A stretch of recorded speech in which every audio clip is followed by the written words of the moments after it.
That was the key, right? Yes. All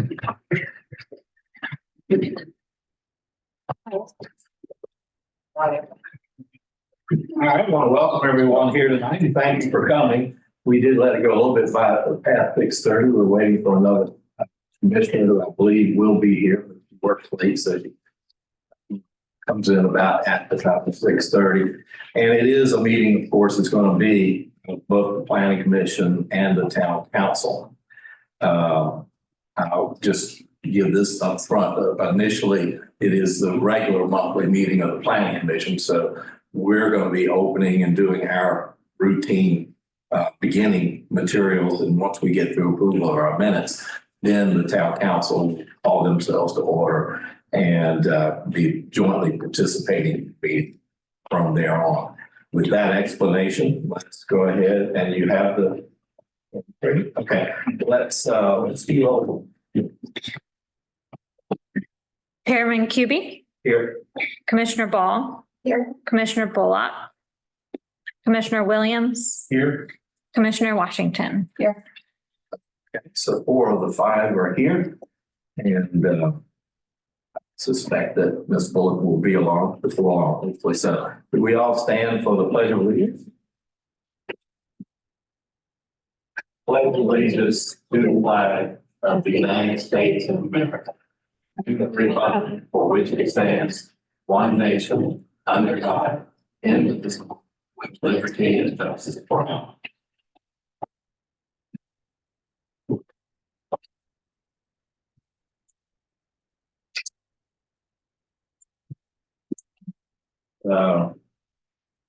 We have on the agenda before you that as all meetings, we provide for a public comment section, basically about 3 minutes per person. Anything that may be on your mind is okay. And did anyone sign up? They did not. No. All right, Chris, do sign up.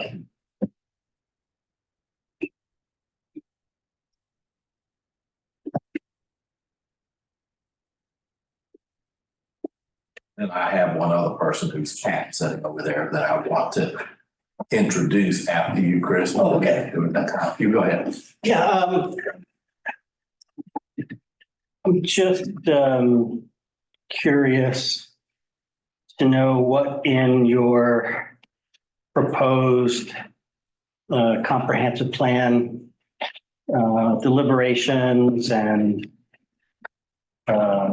Chris, I can give you name and address so everybody else knows who you are. oh yeah, Chris Gare, the address is 80 St. Cecilia Avenue in town. Yeah, just I haven't read through this whole packet, so maybe haven't seen reference to it, and maybe you have something relevant in the comprehensive plan suggestions that the planning commission has presented to the town council about the old school building across the street from us. I think, you know, that's maybe even something that's long overdue to address. I don't know what the town council or how or if or to what degree that, you know, dealing with that property is being taken into consideration in your planning. For instance, are there plans for the town to acquire it? In general, I mean, I guess I could register another complaint now that that's a public nuisance. It's been there for years. It's right next to a playground. Somewhere in your report here, we found out that, I can't remember, there are a good number of children, even in this town. There are more and more kids using that park. And it's a public nuisance. I mean, there's rodents, pests, everything. And since I've been here, I don't know if there's barely been any action taken. You know, the town and the zoning administrator have the ability, and in my opinion, the obligation to enforce the laws that you make.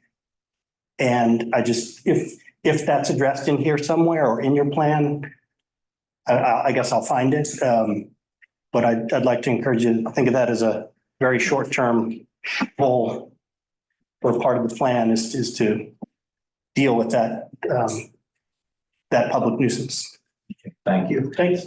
Claire, we don't normally comment back and forth Yeah. during it, but go ahead. Chris, it is being worked on right now. We do know that the owner of the property is in bankruptcy court, and our lawyer is working on hopefully getting it, but we don't know all the information at this time. But I do know we are working on it. Okay? Yeah, I'll also comment that as for me, and that's just one member of the planning commission, I would love to see the town get that property and incorporate that in with Luckfield and the farmers market and Whitlock park that the town now owns, so that we have a bigger footprint of recreational and leisure type of activities. And tonight, of course, the planning district is here to talk to us about a comprehensive plan, so it's good. The materials that they provided tonight are overview to us for feedback. It's not any written plan that's been already created. So I don't think it is addressed in this material, but I think it should be addressed, and you've got there in your annex. And whether or not the town plans to acquire it or may or may not acquire it, it's still a public safety hazard right now, as of today. And the town has the ability to enforce your ordinances right now, no matter who owns that, whether it's a bank that owns it and under control. You're right. There wasn't anyone else signed up. I would like to take this opportunity to introduce a guest that we have here tonight. Sitting on there is Pat Kurtz. Would you introduce yourself? Yes, my name is Pat Kurt, and I'm a reasonably new planning commissioner in Colonial Beach. And as such, I have taken a class at VCU about what planning commissions do, which is where I'm at. And one of my assignments is to go to another planning commission meeting. So I'm a fly on the wall, so to speak. And then it looks like it's a meaty one, so it's a good choice. 2 hours to come here. By the way. Yeah, a little bit of a drive, but just been there for 3 months.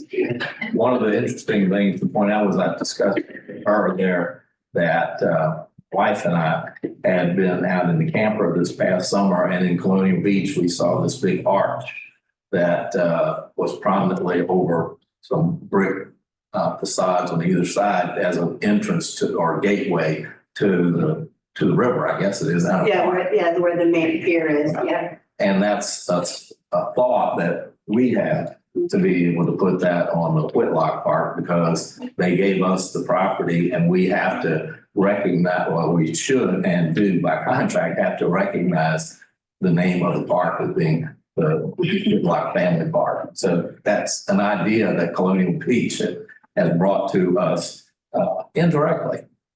So welcome. Stay as long as you like.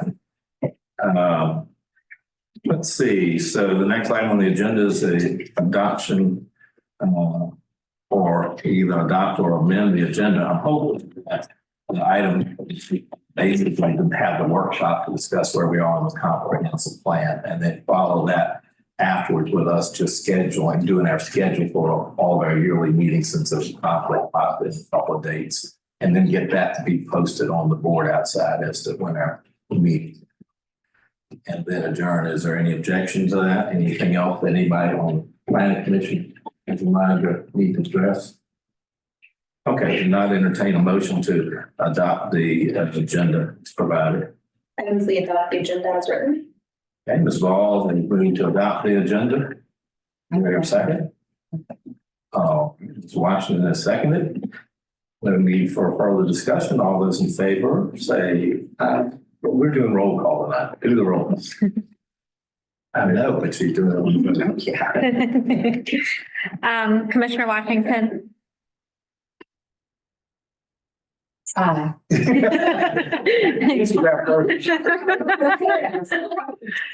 Yes. Commissioner Williams. Yes. Yeah.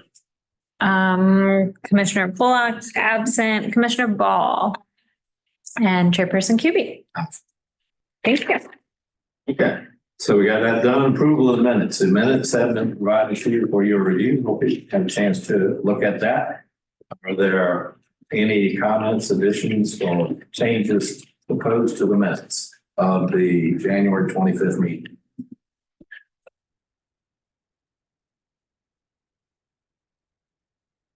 You did a good job. I had two more slight bits. Apologize. On page 4, if you look at, 5, excuse me, if you look at the bottom right hand corner, page 5, that motion at the top says motion was made, all seconded by Washington, but that one time doesn't say what that motion is about, so we can add this to approve the and the difference. All the other ones do, that doesn't really say. It is at the top of the page, before old fitness, approval of the last meeting. So just add there to approve the amended minutes, the purpose of it. And if you'll skip to 6 on the right-hand corner or 4 at the bottom, the last page of the minutes, new business, put the word none in there because there's nothing there. So just, if you would, as a matter of clarification. Who else has anything? Is there a motion to adopt the minutes as revised? Please. I'm waiting for a motion. I move to adopt the minutes as revised. Mr. Williams made a motion to adopt the revised minutes. I'll second. Paul seconded. I'm sure it's not. Further discussion? Roll call. Commissioner Washington. Commissioner Williams. Aye. Commissioner Ball. Aye. Chairperson Cubie. So we have gotten through all of the preliminaries, and at this point, I would ask for Vice Mayor Nipper to go ahead and call your group to order. This is continuing the meeting from the 12th. Thank you. I was thinking the 13th of the 12th of February.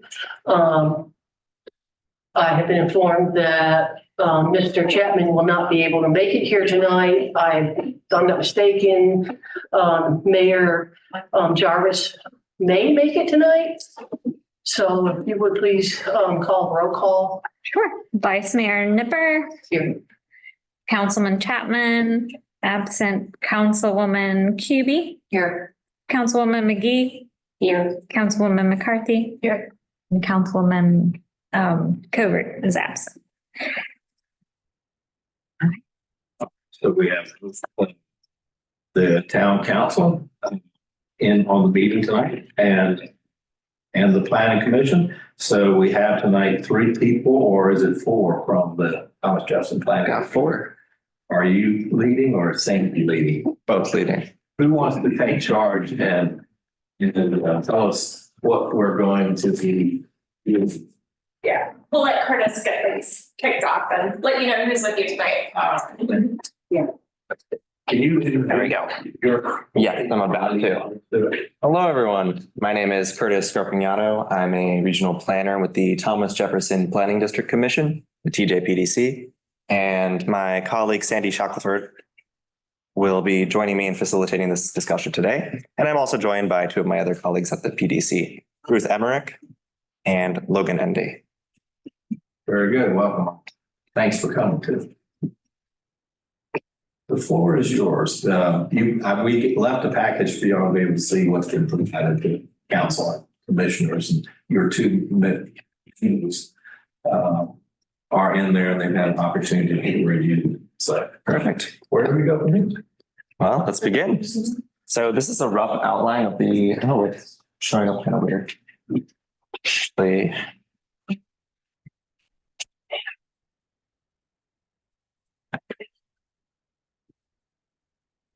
Okay.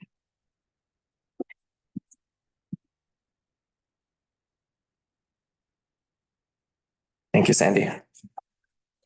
We're going to hand out a paper version of the presentation just because it looks a little wonky up there.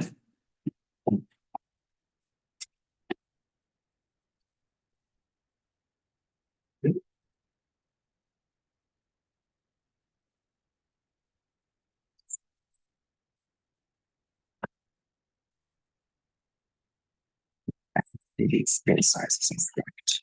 Let me see if I can.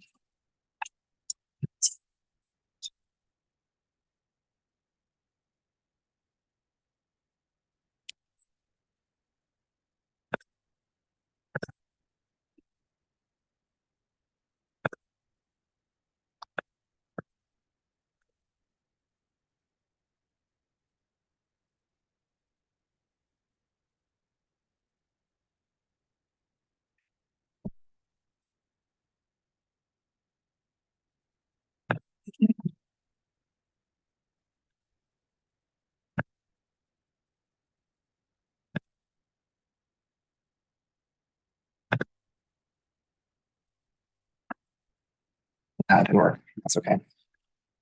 All right. Well, now that you all have a paper copy in front of you, we'll just roll with that in the meantime. So this is a rough outline of the process for today's session.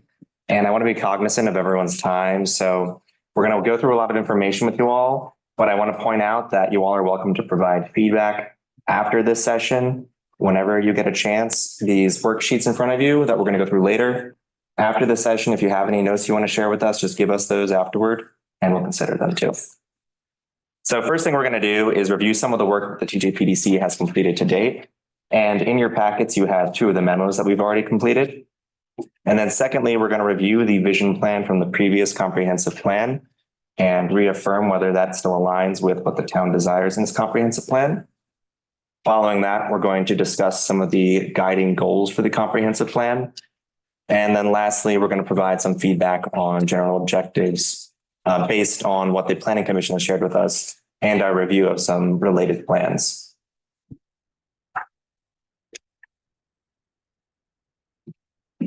So the TJPDC sent along 2 lengthier memos for your review.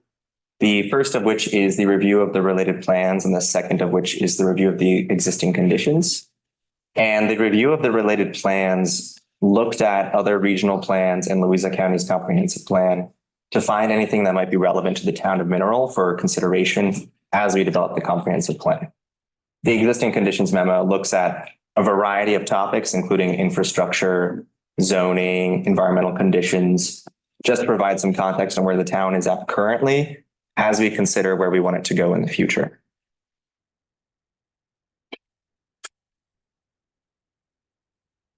And so I'm going to start here by sharing some of the high-level highlights from the memos, just a few things to consider and keep in mind that we noted from our memo reviews.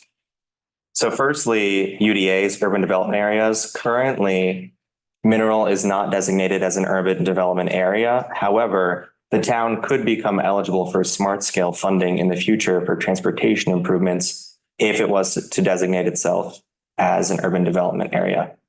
So that's something we noted as a potential opportunity to find a new source of funding for projects. And then broadband, there's a project called VADI that Louisa County provided part of a local match for to develop broadband infrastructure across Louisa County for areas that did not meet the minimum threshold of service. Unfortunately, Mineral was declared as already meeting the minimum levels of service. So if the town was to get better broadband infrastructure, I think it would have to find an additional or a new source of broadband revenue or a new source of revenue to develop that infrastructure. And stop you for a moment. Yes. Just to find out, do you want discussion during or after you're finished? Because for broadband, we'll want to address that. We will get to that point yet. I will let you know when we're ready for discussion. We're just going to do a little bit of background first before we dive in.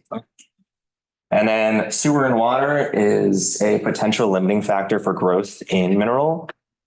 The town has its own well, but buys supplemental water from the county. So this is just something to consider, that if the town were to see intensive growth, the current infrastructure may not be sufficient to accommodate that. And then the PUD, the planned unit development, this exists in the town code already. And this has been in there for many years at this point in time, but no development has occurred or taken advantage of it to this date. So those are just some key highlights from our review of some areas of either concern or something to look at in the future. I don't want to keep this pretty quick because this is all in your memo, but we're going to go through a little bit of the background here. So this slide is just showing you the VDOT, Virginia Department of Transportation, roadway classifications for the roads in Mineral. As you can see, Mineral Avenue is identified as a minor arterial, as is Louisa Avenue. And East First Street is identified as a major collector, which is the level below our minor arterial. All others are not identified as anything other than local roads. And then this is just a demonstration of the average daily traffic volume in Mineral. So it's mostly low with the exception of Mineral Avenue, which has higher traffic volumes. And this is unsurprising because a lot of the roads in Mineral would not be able to handle high traffic anyway. And again, this is all in your memo, so I'm not going to dwell too long on this. And then this is showing the sidewalk infrastructure in the town. This is from 2018. So this is not the most recent data. This is just what I had on hand. But as you can see, there is some sidewalk infrastructure currently, but it is primarily along the major thoroughfares in Mineral. And there is no dedicated bicycle infrastructure at this time. And then I'm just going to highlight that town residents do have access to several notable cultural and historic amenities, including those listed on this slide. And the town has a historic district designation from the National Register of Historic Places. See, I did. It was a great photo. I'm not going to go in depth through the zoning right now, but just to high level here, these are the 5 zoning designations currently in the town code. There's the residential limited, low density residential designation, a residential general designation, light commercial, general commercial, and then again, the planned unit development. And this is from the town's website. This is a map of your zoning code currently. And did I just knock out the PowerPoint? It's flickering on me. Okay, if I touch it, we'll lose it. Okay. And again, this is all just additional context. I don't want to dwell too much on this. I want to get us into the meat of the discussion. So this slide is just to help keep you on track as to what qualifies as a vision, a goal, or an objective as we work through this. Part of our intent today is to talk with you all to establish what you're thinking in terms of a vision for the town, and then what you're thinking for the goals to accomplish that vision, and then some specific objectives and recommendations to accomplish those goals. So that's the process here. Vision is the broadest, goals are the second broadest, and then the objectives are the narrowest. This is just the definitions we're rolling with here. So don't stress too much about what word we're using. But I just want to keep that in mind as we're moving through things. And I'll give you an example here just so that it makes a little bit more sense. So a vision, you could say having a thriving historic downtown for people to live in, work in, and play in is a vision goal, for instance. It's a vision statement. A goal could be improving mobility options in the downtown. And then an objective could be establishing the town as an urban development area to gain access to funds to improve and expand pedestrian infrastructure. So does that make some sense at least? Okay, cool. Make sure I'm not losing anyone here. And feel free to ask any questions if you have any. All right. So this slide is showing you the vision statement from the previous comprehensive plan in 2018. And I'll read it out now just so you can simmer on your minds for a second, and then I'll ask you some questions about it. The town of Mineral aspires to become a thriving community that maintains its historic appearance while fostering business and residential growth. The town aspires to create an attractive, engaging downtown that is safe, accessible, and an integral part of the surrounding area. The town aspires to be a destination as well as a place where people live, work, and visit. And so I want you all to think about what you want to see in the town. Think out 20 years from now. What's your vision for the town at that point in time? Now tell me, how is this vision statement capturing that? Is it aligning? Is there a misalignment? Is it missing something important? And now I'm opening it up to you all to just find me any thoughts that you have at this point in time. is that like the introduction? Forward? Yeah, it's the Personally, break the ice. I like what that says. I would only insert live, work, play, and visit. Just because there's a lot of recreation things around us, and bring that up as well. I want to look back at what's here. I think I don't think there's anything to disagree with or to object to there. And I think it does say, make a new, clear, concise statement. Okay. Anyone else care to speak to it? And this is both of y'all. I mean, it's a joint meeting now, council and planning commission. and if you like it, feel free to just say, oh, I like it. Well, I think that it still has the context of what we think and what we want to see. It's just maybe now we have different ways of getting there. Mhm. I think the last sentence feels redundant. We aspire to be a destination as well as a place where people live, work, and visit. That is a destination. Mhm. Just taking the destination part out, we aspire to be a place where people live, work, play, visit. True.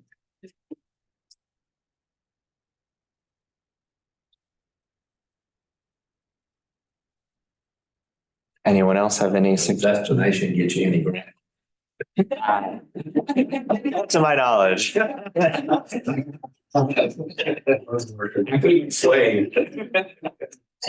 We can always amend it if we find out.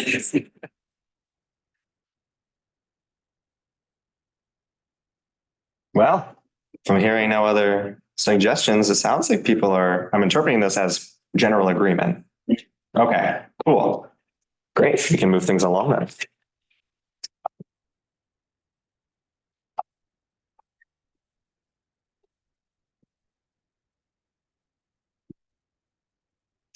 So now we're going to get into the goal setting part of the discussion today. And the guiding core community goals provide a strategic direction for policy and action to achieve that vision statement we just discussed. So goals can be general in nature or targeted towards more specific policies or themes, but these are not the same as objectives. They're not getting too into the weeds here. We're talking pretty broad strokes, like I want to improve transportation or something to that effect. And so here's some example goals just for you all to consider. And these are meant to more provide a starting point for you all to think about what goals you might want to see for the town. I'm not suggesting that these are the right goals for the town. These are just some examples we pulled from other material.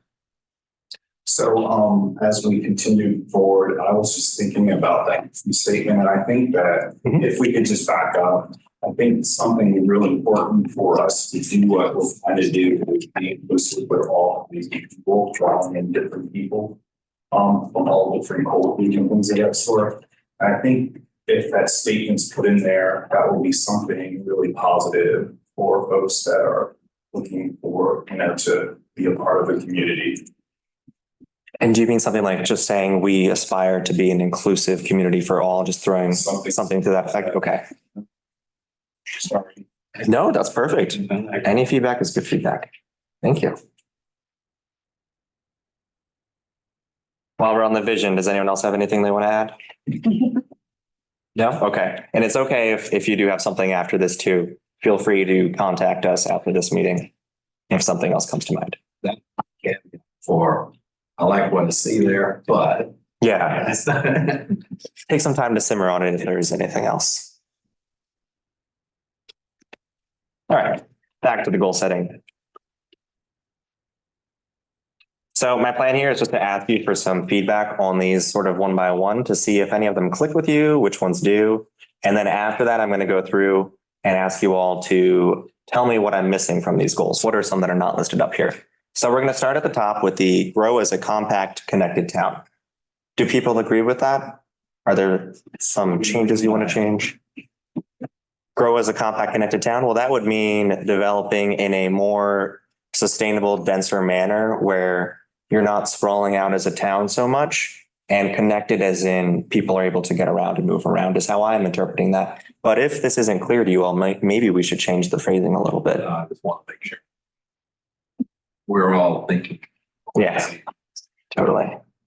I interpreted that differently, so maybe changing the phrasing would be. How did you interpret it?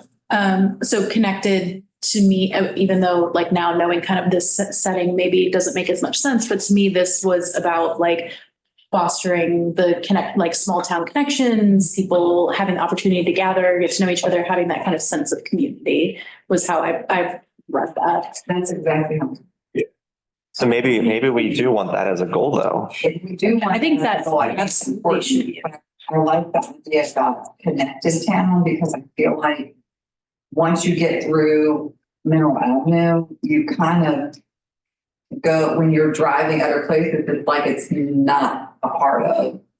This is the hustle and bustle, but these streets back here or even on that side aren't really brought together. I get that connected. If you didn't have our town signs, you wouldn't know where the town began. Exactly. So I'm hearing a desire for potentially both interpretations of connected, just clarifying that. Yeah, connected.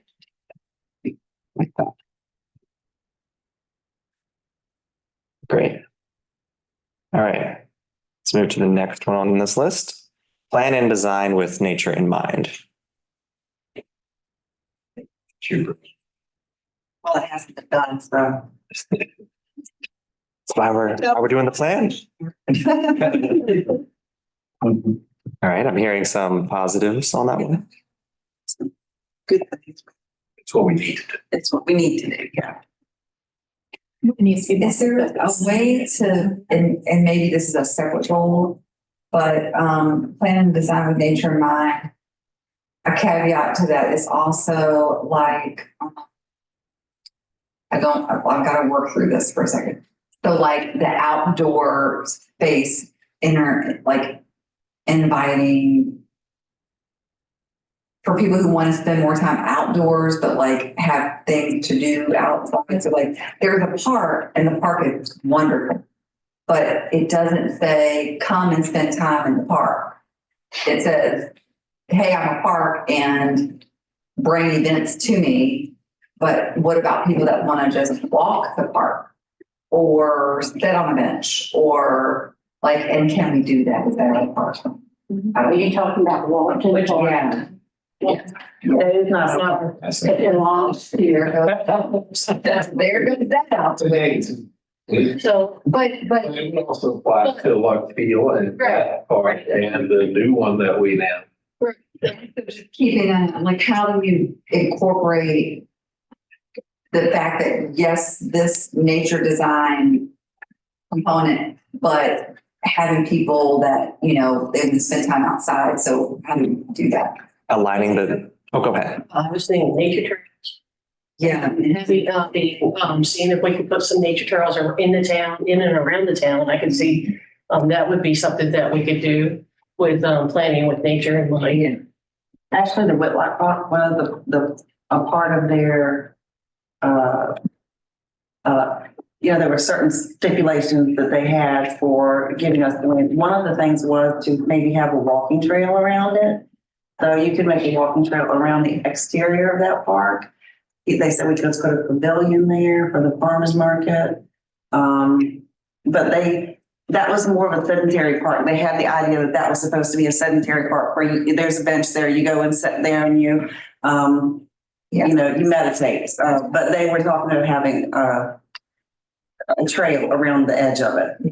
If I could jump in for a second, it sounds like to me, if we're zooming out a little bit and trying to put all of these things in a bucket, it sounds kind of like you're talking about fostering a sense of like community and a sense of like placemaking. So providing opportunities for people to come in and enjoy and appreciate the area. Yes. Right. Okay. So maybe we do something around creating opportunities to highlight Sure. the natural assets of the town and create a sense of I've heard people, community impact. you're talking about wanting to have walking signage, places to walk to, things to see. Yeah. We got to work on what that's going to be, but things like that being addressed. Okay. And again, we want the character of the town to be one that's more noticeable and shared.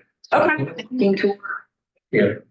I think for how small the town is as well, it would be completely reasonable for us to have a goal of it being a walkable community, just across the board. You can go to Walton Park. I mean, it belongs to the county. Do you have any suggestions for them to have to make it better? Yeah. I'd suggest you get in touch with them. When dog sit, I take my dog over there all the time. And I'll take him to the lower end and he can run around without a leash if nobody's there. And it's good. It's okay for stuff like that. And unless they have an event, you're welcome to go over there. Okay. I interpreted plan and design with nature in mind differently. I think I'm the only one who thought this way though, so. But my interpretation was that we would plan and design with by planting native plants and creating spaces for habitats for native animals that are native to Virginia. Which I think is a great goal, but it does sound like maybe the consensus is recreation. in nature, not necessarily observation. Oh. Yeah. Their decisions. Colleague Ron would make a comment that possibly a town garden that people in town would be able to go to and work on and such. Town of Louisa has a place right there amongst their buildings Or a community that garden. have small little plots that are designated by, I don't know if it's businesses or individuals, but they're flowering and attractive things to see. So And there's we're in tune to, I think. There's the rest of it. two, next to you, there's two, locations right next to you where the road got closed. Right, that little greenway. Yeah, that actually belongs to the town of now. Those public works easement. That would probably be a great place to put something up there. Well, these are all like great suggestions. We're writing them down. I just want to maybe make sure we're talking on the right level there because we have a lot of information to get through. Right now, we're talking about like the big buckets, like the big themes that you want to see for your community, and then we'll get to the particulars in just a minute. We are writing down those objectives. Yeah. Change to us too, though. Yeah. To be clear. All right. Make housing accessible and affordable. Are we in agreement on this? Do we have any changes? Nope. Cool. We've never, to my knowledge, we've never. But I think that it's too should. Awesome. We can move right along. Support placemaking inspired by the arts and history. Okay. Yeah. A dumb question, but can you like define placemaking a little more? Yeah, so placemaking refers to establishing an area that has an identity to itself and sort of an appeal to it. So establishing a unique place is somewhere where people want to go, they want to experience, they want to see, they want to live in. It's an urban design terminology. Okay, that makes sense. Thank you. Definitely. All right. Kind of, I think of again, the murals. Kind of like some places have that. Yeah. Go up into the peninsula. Colonial Beach has. Yeah. That is a good idea as a way to achieve that goal like that. All right, moving along here. Create an integrated green infrastructure system.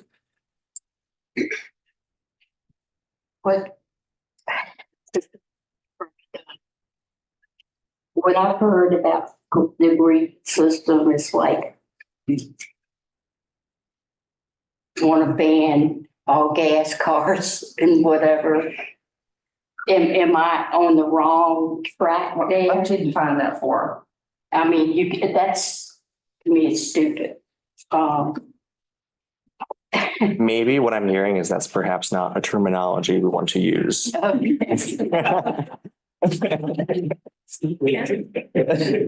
you know me, you know that's my way. Can you give an example of what that would look like, just so everybody is kind of Because understanding? I'm looking at it What like that you can't have cows, you can't have chickens. No, I think it's more of like farming out places to have like solar panels on buildings versus big solar farms out in the field. And that will be pushed to the distribution, which will then help everyone else's electric bill in the town versus having them placed on grass and be a farm and use that. So that would be something that would be green for the community. You know, I don't want to. Yeah, maybe I like our way. maybe a better way to phrase this would be to like pursue development in an environmentally sustainable way. Yeah. Maybe would that resonate a little bit more? Okay. Not stupid, yeah. No, that's very useful feedback. Actually. All right, cool. Improve urban design and beautification. People in favor of that? Yeah. All right. Awesome. Sustainably manage water, energy, and other environmental resources, which I think ties into what we were just discussing. Okay. And then these last two, I think, are kind of related, but foster a strong economy and provide paths to prosperity for all. Okay, cool. And then the only other thing I have here, someone mentioned wanting a walkable community as a potential goal. Are there any other? One of my key thoughts, and I think it's that want to get businesses and we want to get more businesses, restaurants, whatever, into the town. Does that just come under foster a strong economy, or? I think it would, but we can clarify that that's included in there. We can say like economic development essentially. Businesses. Yeah. I think it also falls under like sporting places. Totally.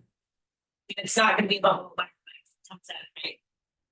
You know what? Just like with the middle schoolers. Number one middle school choice was in our company. Chick-fil-A. Tell them. It's not.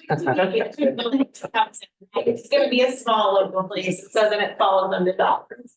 That's the biggest out of the sixth grade. We met with a group of middle schools. We can make a dream come true. We could put that in there. Is it in the zoning you can't do franchise? No, it's not in the zoning. You certainly could. Just. They just No, because I have pursued this before. We don't have a large enough piece of land because they want a certain amount of land. Plus, they also want population. And even though we have every child in the universe coming through our town to go to school every day, they just don't understand that we do have a population. Yeah. Yeah. And before I forget it, earlier when we weren't commenting on those first pages, it talks about 6,000 to 8,000 traffic. I've always heard that traffic count was 10,000 or more between Louisa and Mineral. So I still want to balance. Middle school. How much it's increased with VDOT rerouting the trucking traffic down Mineral? Oh, that's what it's increases. No, I know, that's what I'm saying. I've imagined that. But anyway, we're getting off I track. can double check those numbers though. I did look back and that is what they had on their website. You might be referring to the traffic specifically on the segment actually between Louisa and Mineral potentially, because that is where the school campus is. Yeah. To feeder. Mhm.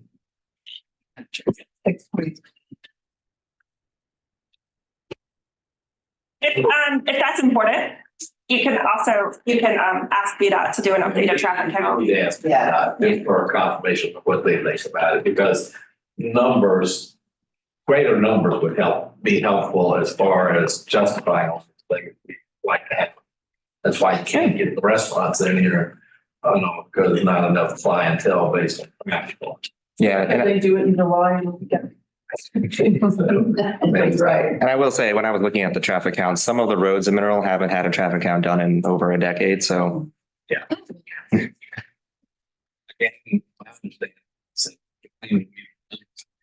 Traffic in the county other than because you got high school, middle school, whole school system allowed. That's all the schools we have. Yeah. They're all. Yeah, and then you go to the lake this way, to the power plant this way. Airport that way. Okay. are there any other goals anyone wants to float out now? And again, you can always reach out after this. This is not like a last chance. So station, we just make station. Just kind of we can do to make that happen. That will bring the traffic count and everything else we need to do development. We really, Transportation goal, transportation is a significant interest. We have a lot of recommendations, like more specific recommendations related to transportation. So I think the question is, does this fit into like a bigger like goal or theme, like provide regional connections or make sure that Mineral is well connected to other regional, like to the region as a whole, something like that. Just keep on going. and like the process going, but keep it in the back of the mind. Yeah. Some other things along the way. Maybe we can try to work that into the goals, and maybe we'll have some ideas as we talk through it. Yeah. So the next thing we're talking about is the objectives. And this is a little bit more where some of your comments were going, where we're starting to talk about what would it look like to meet those goals specifically? These certain things happen, and that's how we know that we're on our way to creating a community that has a sense of place, or a community that is welcoming and inclusive for all. We have a list and we can say we did these things, and that's helping us work towards our goal. So these are the more specific things that you can look back and check a box and measure.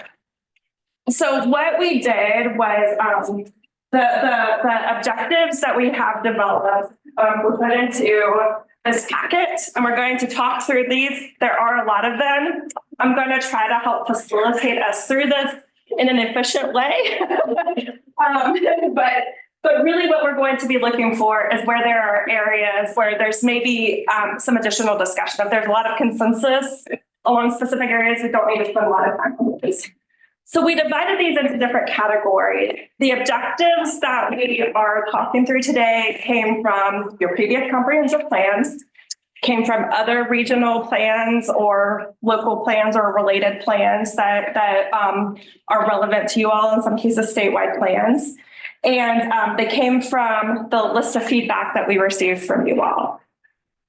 So one of the things that we really want to accomplish as we navigate through this comprehensive plan for you all is to help you all have a really clear roadmap of what the biggest priorities are that you can focus on between now and your next comprehensive plan update. There are a lot of really great ideas on here. And I think, it's not that we want to weed any of them out, but we want to use this process to help us understand that we have limited resources, limited capacity. What are the ones that are really important to us that we think are really important for us to start working toward as a community? That's really what we're going to try to do through this process. So these are for your reference. If you want to take notes on this, if you want to hand these to us at the end, we can incorporate the feedback. But really, this is mostly so you all can visualize and kind of think through some of these things with us. So I'm going to start with the section that says land use at the top. We'll start there. And so we'll kind of start maybe with the first two goals, which were in the previous mineral comprehensive plan. The first one was to focus on infill. So provide incentives, try to get people to use property that is already developed, but is currently not being utilized to its either at all or to its maximum capacity. And then to eliminate physical and economic blight. And one of the things I did was I grouped what's labeled as number 2 and number 6 together, because number 6 also deals with blight. And so there might be an opportunity to probably condense those into a single one. So the first question is, are these 2 goals from your previous comprehensive plan, objectives, ones that you want to keep moving into the next comprehensive plan? Okay. That is easy. My comment on number 1. Yes. Is provide resources and develop existing vacant lots. And the word incentives there is broad. Mm-hmm. And I think that the town council, can't speak for them, planning commission, just my view, is that we want to promote and encourage the infill for sure. We want to do that. But I don't think that the town with its small budget of $1 million or so is in the position of being able to provide incentives from its own revenue source. I think the incentives are something that we would promote and encourage for the federal government and the state government and historical groups and wherever else you can get monies to help you restore your house, your business, or your property. We would further and hope the comprehensive plan in our direction help others get those types of incentives. But I don't want it to be looked upon as a commitment that the town itself is going to cut their taxes or going to, outlie their scarce or funds in order to incentivize But I'd like to hear if the other people around the table agree or disagree with that. We can rephrase that to promote and encourage development of existing. I'm saying Yeah. encourage and support in any way the incentives that are out there. Mhm. But I don't want it to be construed as that the town itself is going to be giving those incentives. That's the key thing. Do y'all like or disagree? I mean, obviously, I think the town can't, that would not be prudent to give incentives, but I do think there are other incentives the town can offer, such as, streamlining the process for developers, making it easier for people to come in if they have a really good plan. We can't skirt our processes, obviously, but we can be easier to work with, right? And that will incentivize. If they have a property and they be recognized, by whatever groups it may be, we could certainly help to support and encourage that. But So maybe the wording there is promote, encourage, and support for that one. And then maybe it sounds like there's another recommendation that we could consider about reduce administrative barriers to people who have projects that they want to pursue. Would you all? Thinking differently, just that, because there are a lot of resources that we as a town need to be, putting some attention to direct someone here to actually go after those things. And we kind of designate saying, yeah, we got some funds because we're going to have someone to be doing, writing for grants and things of that sort. I don't know. It seems that we never really go for the money. Like we were speaking earlier about being designated as The urban development area? Yeah, and we haven't even done that. So it might be really good to put some fire to us to make us go after some grant money and I don't know. That's just my thoughts. It seems like Going after grant money is not, I don't really see that as an incentive. We're in the hot water right now because we've got an ordinance that says one thing and people think it says another thing. So Well, that doesn't have to be related to the incentive. So it could be to, seek grant. This also may be better categorized in a different section other than land use, but we can talk about that later. But maybe it's like seek grant funding. Maybe that's the recommendation. Okay. Seek grant funding to support the. Such as seek grant money or whatever. Yeah. Is this specifically to address blight or to improve infill? Do you want to be that specific? Or I think we do need to say that we want to promote infill. Okay. Particularly, as I've said before, I encourage us to consider doing a overlay of Mineral Avenue and Louisa Avenue. Don't change its zoning. Zoning is the same, but have things particular about that to be your recognized downtown strip that you're trying to maintain a certain level of attractiveness to it, to the traveling public and to people visiting and the people that want to shop here. So I was thinking though, with the enterprise zone incentive, it actually designating a community as an enterprise will actually provide money for people coming in, business coming in and paying for it, hiring that sort. So like the enterprise zone that program, if we were designated as that would be funds or it would be some type of incentive. Mm-hmm. You know what I mean? Do you know anything about that? There's a requirements to be located. Right, just to qualify for it, yeah. And see if we do, if we didn't have the numbers and stuff, but that is a great opportunity for us to do the infill. Yeah. I mean, to actually urge people to come. I'll tell you guys, some folks on the planning commission and council, I went to the STEDS meeting yesterday in Charlottesville, which is I guess it's Charlottesville Economic Development. Something. But and she's head of that.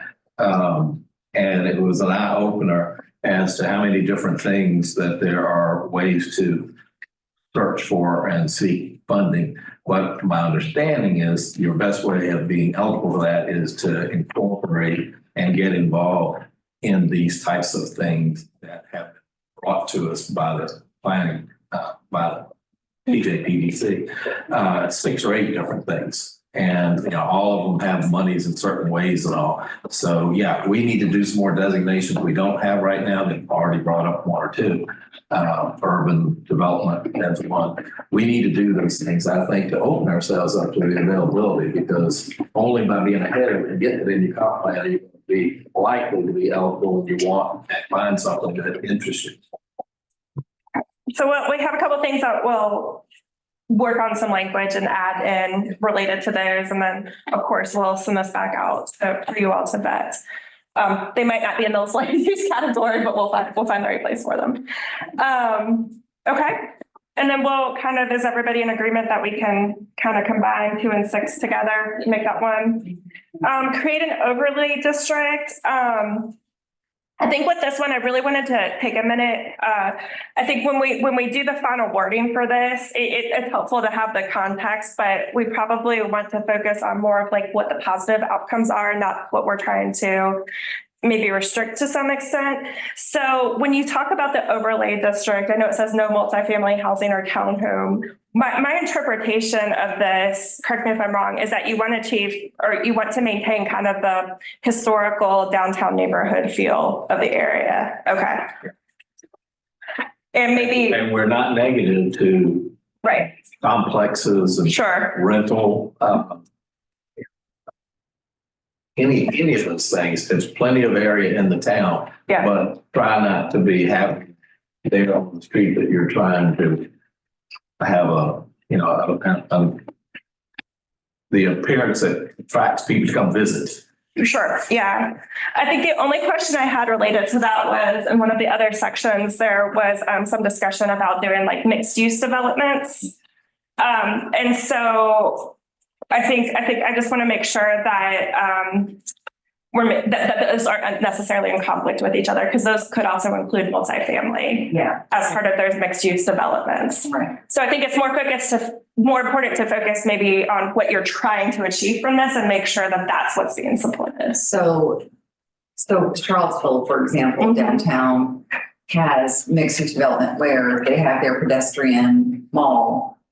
And for a long time it was horrible to go there, but then people started buying in and they created living spaces up top and stores and buildings at the bottom, which then presented this nice mixed use development feel and that. So if we start saying that we don't want multifamily or something like that, then we're pushing out the ability to have that characteristic on Main Street. Well, what you're describing is exactly what I talked about and thought. So maybe it isn't written right at all. The idea, certainly there's no issue in my mind, speak up, with having the businesses on the ground level and then housing for whomever above that.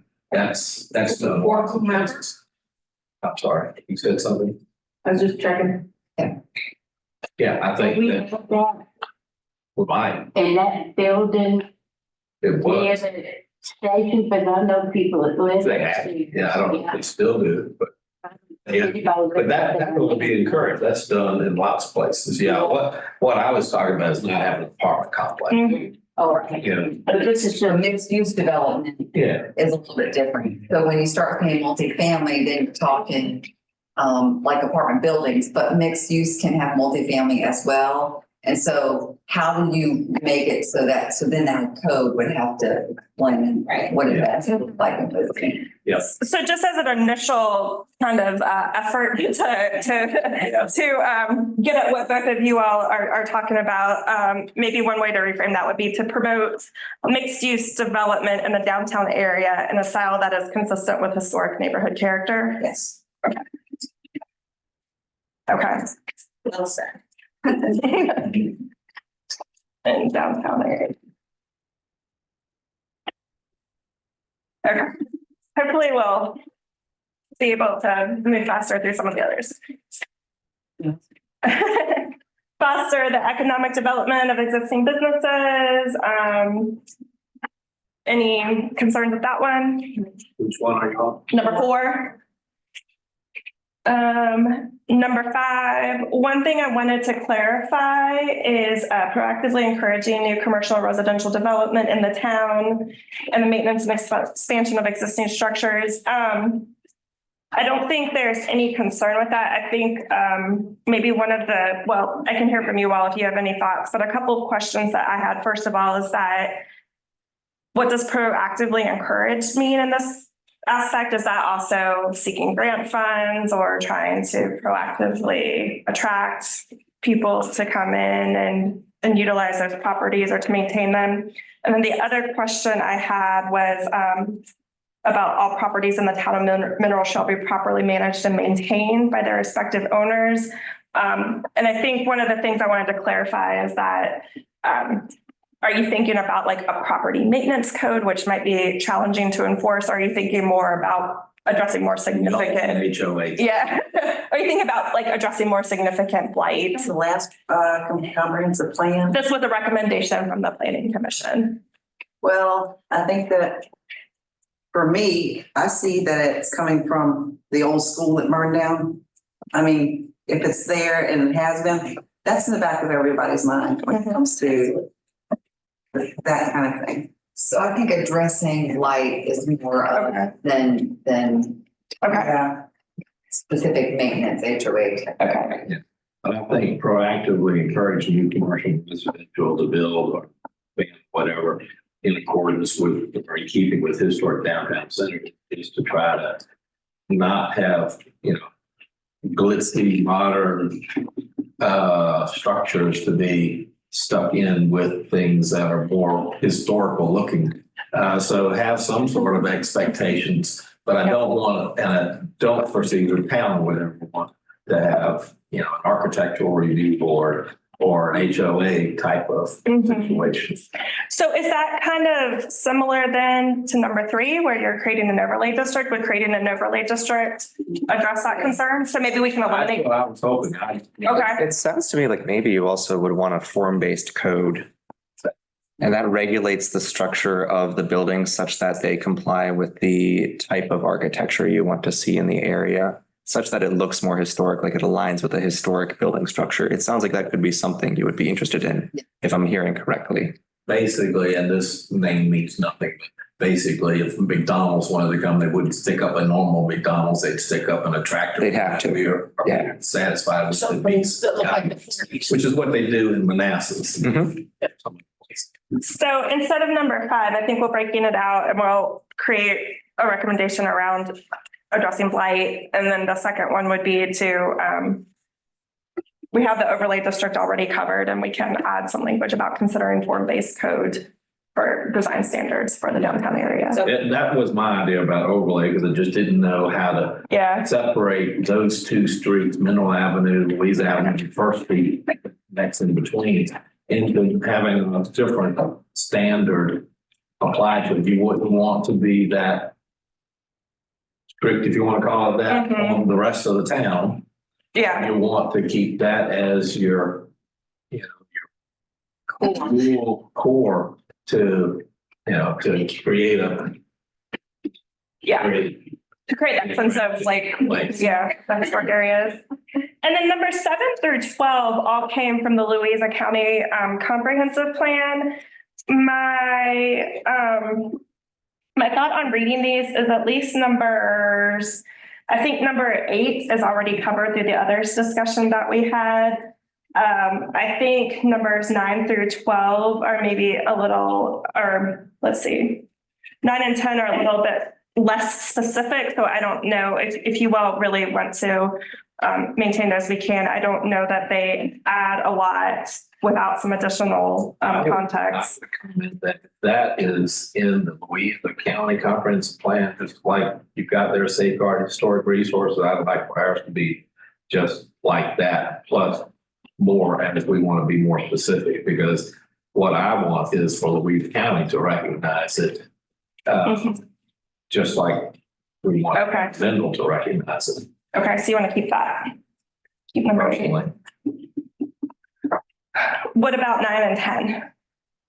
I think 10 is important, but I think 11, directing growth away from rural areas. We don't have any rural areas in the town. Right. So we can delete that. The only whole area I can think of is that the plan development unit, which is not, That's not to that's be- not even, that's to be- it's supposed to be developed, but it's the only one that has It's only part of the no development. Not- And a very rural. Okay, If you, that's the area where we're supposed to bring in people, that developers, and they'll sell us on. I don't see it land. needing that. sure. Yeah, that's fair. I agree. And then encourage compact cluster development in growth areas. So Louisa County has designated Mineral as a growth area. So do you all have additional growth areas that you want to designate within? Okay. Yeah, I think we already. And then the other question I had then, because you said number 10 was important, where it says encourage high quality development, that lacks a little bit of specificity to me. So how would you define high quality development? Okay. Exactly. You did earlier, just kind of putting this narrative to keep it in historic, you know, the building. But when he talked about standards, he was saying come up with, thing about materials in that area. Go with what Troy Williams said when it came to the, when it comes to the, townhomes he's building. Use, better quality material, was it the cement board versus what we would use back in the or 1800s, sorry. So does addressing, so one of the questions I want to ask then, just to make sure, because we're talking about high quality materials, that also has a cost associated to it. So are we talking specifically about the downtown area? Or are we talking about the community as a whole? Right, so when we start putting that in here, that may not be attractive to certain people, because you can have high quality look without going and buying zip board that costs like $50 a panel, which is expensive, and I didn't use it on my house because it's too expensive. So I think we have to be very careful. What does high quality mean? Is it the look, is it the feel, or is it the material? I think it's more in tune with the feel of the historic area. For the look and feel. What is the function of the development? Are we attracting the types of businesses and services that our community members will use and need, right? Because first and foremost, it would be great if we looked beautiful all the time. But realistically, first and foremost, our community is where we live and work, and we're raising our families here. And so we need the types of, we want to attract the type of business. Exactly. We want to do kind of both so that we can feel good and look at And look.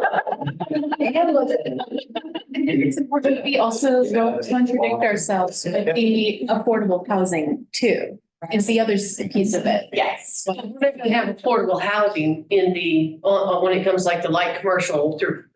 But this doesn't specify what. No, but I mean, but that's, you know, we're not gonna have, I mean, the majority of the historic district is along, Yeah, it's along Middle Avenue. So would the other recommendations that are related to the historic district and the overlay district, would those cover this concern about the high quality development? Okay. I have a question, and it might be connected. Your house, the house next door to you. yes. We're on that. Working, you know who owns it? Great balls. Okay, because it's bad, Yeah, working. really bad. there was still one house from, let's steal the other. Are you gonna, Whatever. are you gonna? build on it? Right, let's move, let's move. Yes, it is. Are there any other comments on land use? Are we good with land use? Sounds good. And it's- So next, we're gonna look at historic and cultural resources. we'll see if there's things that we can, Historic and cultural resources. I thought it was transportation. That's the next one we have that packet. It might be out of order. You can me because cultural resources, okay. Okay, so the two that came from the mineral comprehensive plan previously were preserve the town's historic train depot, reuse the train depot as a welcome center and information booth, and then preserve existing buildings by providing incentives. So that's probably something we also want to. We want to keep in. You want to keep it, but probably also change the language similar to how we changed the language on the other ones. Yeah, I mean, we don't even know what's going on with the train depot. We're supposedly it may be sold to the state. We have no idea. I researched it, and can give you updates on what I found and where the legal documents are that will answer all those questions for you. We're of the understanding that that the train station has been sold to the state. But there might be a question as to whether that is, Yeah, I'll look at that. I can share the documentation that very much implies that it has not, that the building itself is still owned by the town, which is very interesting. so let's see if anybody disagrees. You know, we ought to be on notice to the state or to whoever that we want to, if we, any way possible, the town is interested in it. It'd be great if we get it as a gift, as we did the park, but we want that not to be sold to someone without our knowledge. Yeah. So between number 1 and number 5, it sounds like number 5 has language that's more reflective of what you all are hoping to do, which is actually acquire and preserve it. Okay. I recognize the mayor as in that. Mr. Jarvis. I don't have a 5. We don't have that. It's after 1. It's after we. It's out of order. Because they're to get confused me, please. sorry. It makes perfect sense. You may read them. Oh, okay. They were in different places before I started looking do this.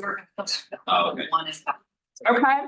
So we're keeping. Yeah, we can combine those. Okay. Yep. Number 3, foster preservation recommendation and recognition of old homes. This is similar to the overlay district, the historic district too. So we could move this around, but do we need to, is it okay with you all if we can just condense all of these into one? Okay. Yeah. Okay. No advertising or signs may be placed on the signs of buildings. I would say that maybe for this one, you probably want to maybe be a little less specific here, and maybe the recommendation would be to update the zoning and sign ordinance, or consider requirements for signs in the historic district as part of the overlay. There's some just because I want to be careful of like Supreme Court decisions and things around sign regulations. Be aligned with the town code. Yeah. Yeah, depends on, well, we got very little Yeah. about signs. Yeah. So we just need to update the town ordinance for that. Yeah. And we do to be able to encourage murals. Mm-hmm. But with that comes some idea that, you know, in that historic district, those 3 streets, that there be some guidance or instructions on what can be done and what could not be done. Yeah, and just so you all have a little context, you cannot regulate the content of what's on signs. You can regulate the materials, the size, things like that. But so that's probably something that somebody with more legal knowledge than I should provide better recommendations on. Preserve the old jail and investigate funding to remove attached construction. Any concerns keeping that one? Okay. Streetlights, promote and enhance historic downtown with replacement of existing streetlights.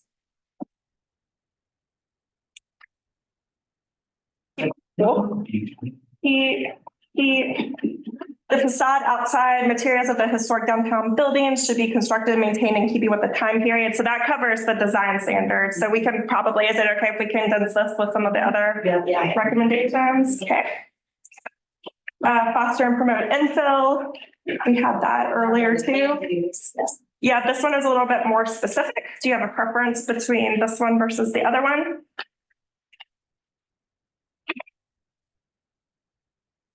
A little more detailed because it's pulling in the zoning ordinance and what needs to be done there. That's you guys. Yeah, I think I like this one better than the one that was in this, but now I gotta go find the other one. Supposed to see, it's so much more than one thing, so. I think if you combine them. Combine, Yeah. okay. Combine with land use. But you like the specificity. Okay. When they overlap, it's. Yeah, we'll pick the bucket we think it goes in, and those like you, all fellas, if you agree. Investigate and confirm, this is related to the Old Town Cemetery. Keep. It sounds like, again, we might want to just reword this a little bit, but just so I make sure, it sounds like really what you want to do is like restore this to like a previous level of dignity and. Well, not only that, we can also walking trail because we have an old Confederate soldier there. Okay. No, to the. There was a little more than. Okay. On that, you agree. All right. Still need more veterans. Meetings ago. I think it also, but thankfully, they were the ones who had the first mural on here. I thought we showed me all that, and I run through there all the time, and I keep leaving the line there. All right. Go back there, you might be a lot. Go where you're not. Is there anything else on historic and cultural resources? No. Good. All right, transportation. Moving right on. You've got to keep us focused. That's all right. I think we're doing it. Yeah, there. Our goal is to see if we could keep it under 2 hours. So we'll see. I see what we're doing. Okay, we'll see. That was our goal between ourselves. If we go over, that's fine. We want this to be what you need it to more than we want to get. We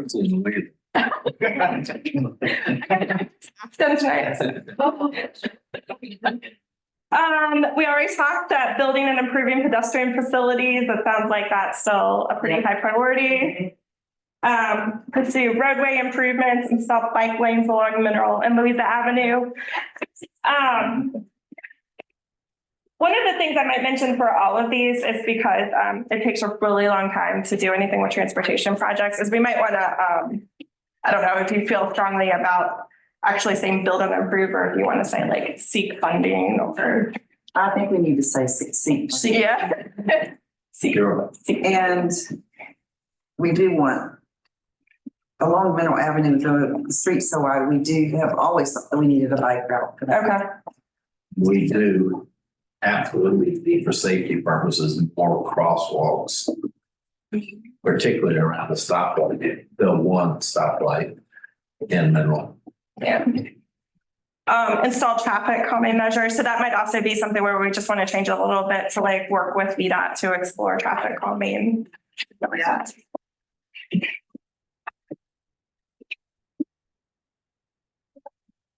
A park and ride location, is that still something that you all are interested in? Is that still a priority?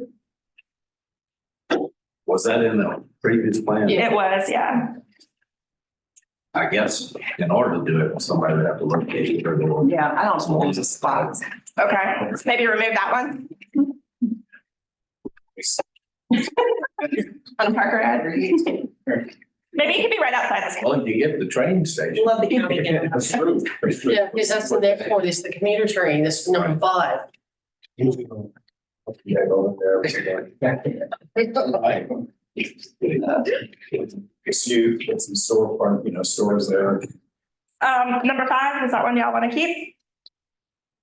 Explore opportunities. I was gonna say, it needs to be maybe a little less, imminent because the whole thing seems like it's Sure. more than 5 years away. Or maybe it's just like continue to follow and be aware of opportunities. Whoever is operating the train line through there could be more generous with allowing parking spaces along the train track.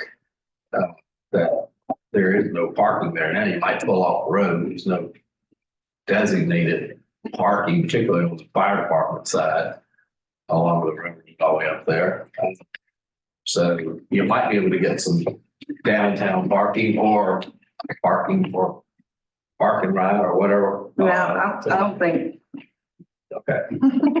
Well, not terribly long ago, the town was contacted about a study being up, train stations that were not being used, that they were possibly wanting to, investigate. And I mean, that was like, it was like a 5-year thing, but that was like maybe 3 years ago. So I mean, I just wonder where that is. I don't know that particular study. I know a little bit about train stops, train stations. So a couple things maybe that would be helpful to clarify is this a separate recommendation completely from the train depot? Because if you're talking about restoring the train depot to be more of like a community resource, it's probably not also going to be an active train stop. Right. So like, are you seeing those as two different things? Like, do you want to have this historic resource as a community asset? Or do you, and also consider opportunities to be a commuter stop? Well, it would depend on really, like, if that's even possible, you know what I mean? Yeah. It being reopened, because if it's not, then of course, then we won't have that issue. It'll just be something we can use for a community or what have you. Does anyone know that the commuter route that's being looked at would possibly go through, or going through orange? I mean, I think they're doing the feasibility. Well, they're doing the feasibility study now. There's there's a line on a map, but I can pull it up. I know. Pull an orange and Culpeper. Yeah. Yeah.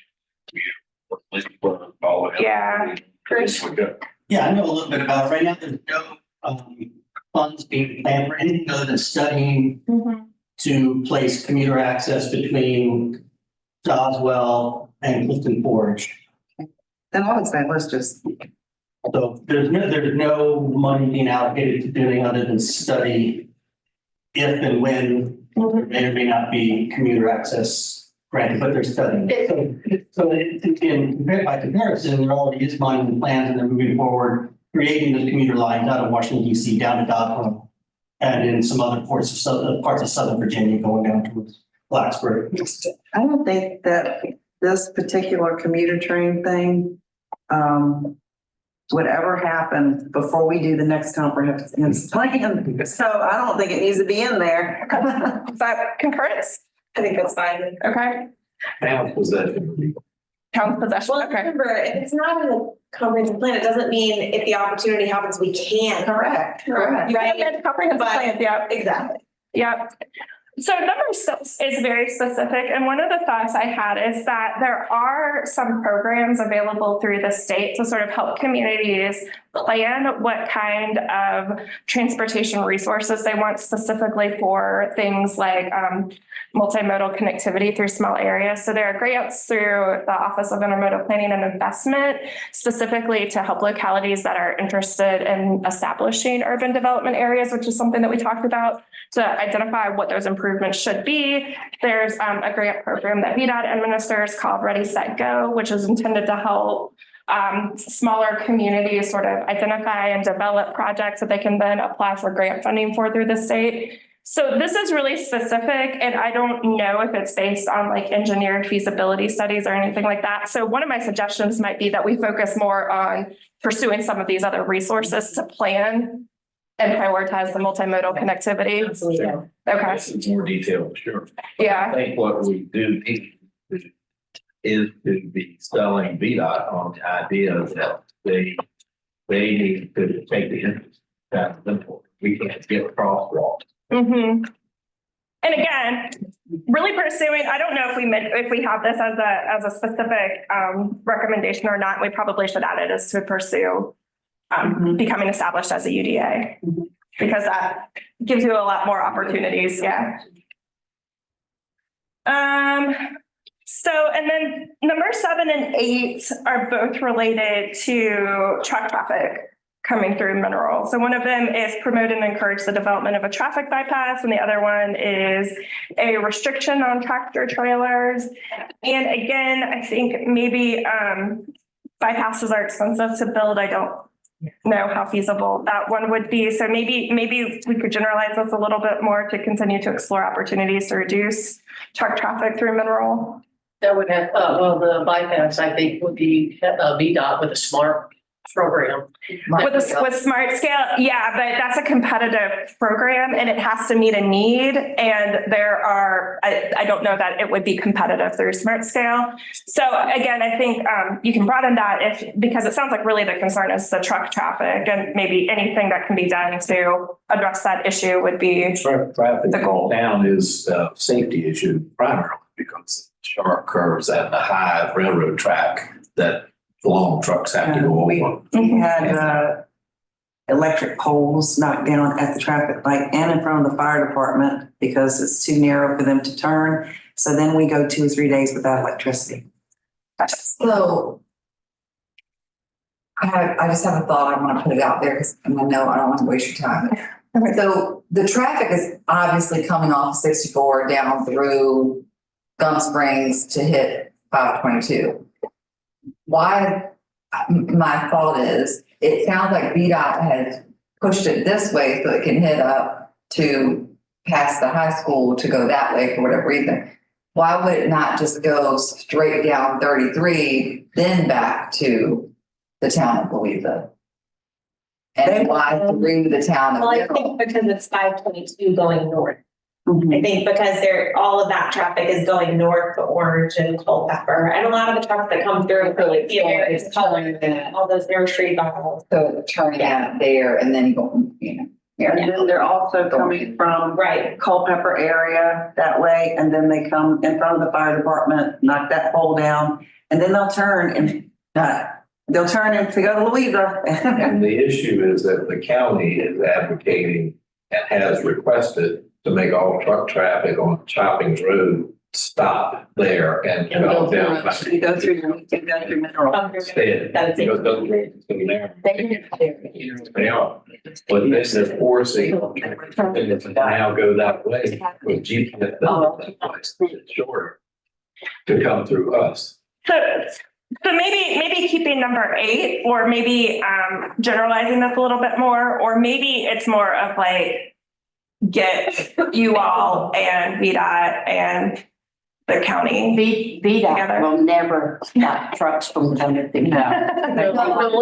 But they'll do research and they'll put up a survey to be able to see what's happening, and they'll try to figure out a way to help the town, but they won't do it, is my understanding, unless we're pushing and trying to set up these meetings. Well, the only other thing would be, I hate to say this, would be to put an ordinance in that states the business, truck travel goes a different route around. But we can't. I think VDOT would, the state would have to do that. VDOT says no. So maybe that's the recommendation, is to coordinate with VDOT to understand the opportunities to reduce. I think I like the way number 8 is written to advocate. Sure. Because at the end of the day, that's why the residents of Shopping Road no longer have trucks going down. They still do it. They have not. But they have been advocating at every board of supervisors meeting for the county for years. And I guess we planning and council needs to start doing the same thing, like Truck traffic needs to come through Mineral. We've got businesses that need these things. That wouldn't be intended to stop traffic of truck nature that's doing business at that place. So I personally don't feel that even they've been advocating, they haven't stopped it. VDOT did not ever agree with that. I don't think they'll ever stop taking truck traffic down Choppins Road. Well, I don't think so either. No, so I think we just need to advocate it. So some of it is We'll also. go bypass, we'll do a roundabout. we're talking about this already. Yeah, roundabout to do it.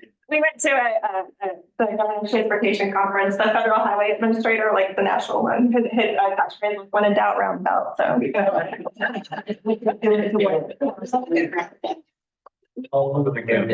love a good roundabout. Don't go to Fredericksburg. That's for sure. Just get stuck going around. Improve the appearance of major gateways and roadways. Do you like that was from the Louisa County Comp Plan. Do y'all like that one? Okay. And then let's see, number 10, reduce the frequency of access points on public roads. I don't know if this would be like access management, like if it's a safety issue where there are a lot of driveways right next to each other, people are pulling out, it's creating a lot of conflicts. I don't know if that's a concern for you all. If you want to keep that, that's also from Louisa County Comp Plan. That's interesting. They were doing that right on the property right next door. Yes, I know. Yes. They're going to build 14 units, but they're. Yeah. So, so let me tell you a little bit about this part of that. 522 is a major road. Right. Technically, driveways are supposed to be, entrances are supposed to be spaced 500 feet apart. If he's creating a subdivision and there's an entrance to go into that, now you can have multiple driveways. So he gave approval for 3. Yes, because they're probably gone. They're not quite, but I think VDOT approved it. Because they're looking at site and Right. just take that. So keep that one or maybe third question mark beside it. I say. I mean, the only time that we would probably look at that is if at the development and yeah. So what did you say? Development, let's go ahead and keep it because we'll be looking at development of the PUD. Okay. And then numbers 11 through 14 felt like they, these are all from the statewide transportation plan. These all felt like they made sense if you're looking at a bigger area, but maybe didn't resonate with a locality the size of the town. Right. The only thing that would resonate with is right there at the First Street. The bottleneck. The bottleneck. Right. Yeah. Is that specifically a freight bottleneck? No. Okay. Well, the worst part is the tractor trailers. Well, That's what. I mean, that is pretty much freight bottlenecks. Okay. So keep 11. Is that important? Is that high? I would keep 11. We could keep 11 and just cut freight 2 and just say reduce bottlenecks. Yeah. So let me ask you another question then related to that is how would you see, what does that look like to reduce the bottlenecks? we'd have to find it. A wider road, a right turn lane. Yes, Designated right turn lane. but then you have, yeah, But then coming from the other direction, you would need a turn lane there too. And I don't know how you. So is that operational improvement? Like, is there a specific intersection that needs to be improved then? yes. Yeah. Okay, what's the intersection? First Street. So maybe that's the recommendation is First and Mineral intersection improvement. Caution that you don't get VDOT recommended tear down the first building on either side so that the Right. sight distance is improved. I can't imagine how they could actually improve it without. Right. And I don't even put any residents in that position of. So the way it works is that if you're able to get VDOT to develop a recommendation for an improvement there, they typically, like if you're talking about something through Smart Scale, they're not the applicant, the locality is the applicant. So they wouldn't necessarily be able to do it without your agreement to do that. So you're not committed once you determine that you want to consider options. Yeah. They're eliminating all these home businesses. Yeah. So the next couple, let's see, 15 through 19, these came through the regional Jefferson area bicycle and pedestrian plan.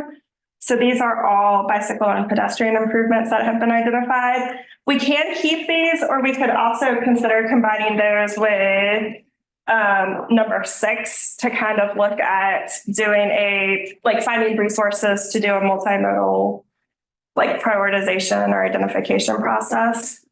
do you want to keep these specifically, or do you want to be more general and lump these in with seeking funding to do a bigger planning process?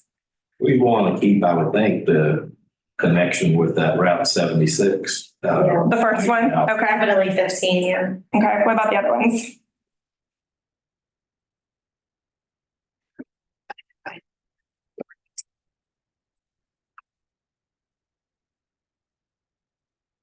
Or keep those? 19 is good, and then I think 18 is good too. Yeah, just Okay. Keep. All right. And then, 20, increase awareness of yeah, share and travel demand management. these all came from the rural long range plan. So this is really related to, we have a program where if you commute somewhere and you want to share a ride to save costs, or you just want to have a companion to commute to work, it like matches you with people who are going the same direction. And travel demand management is just about reducing vehicle miles traveled. So that's available anywhere. it's available, yeah, the Thomas Jefferson Planning District. We can keep it, you don't have to. Improve access to transit, is that a priority for the town? Mm-hmm. The public.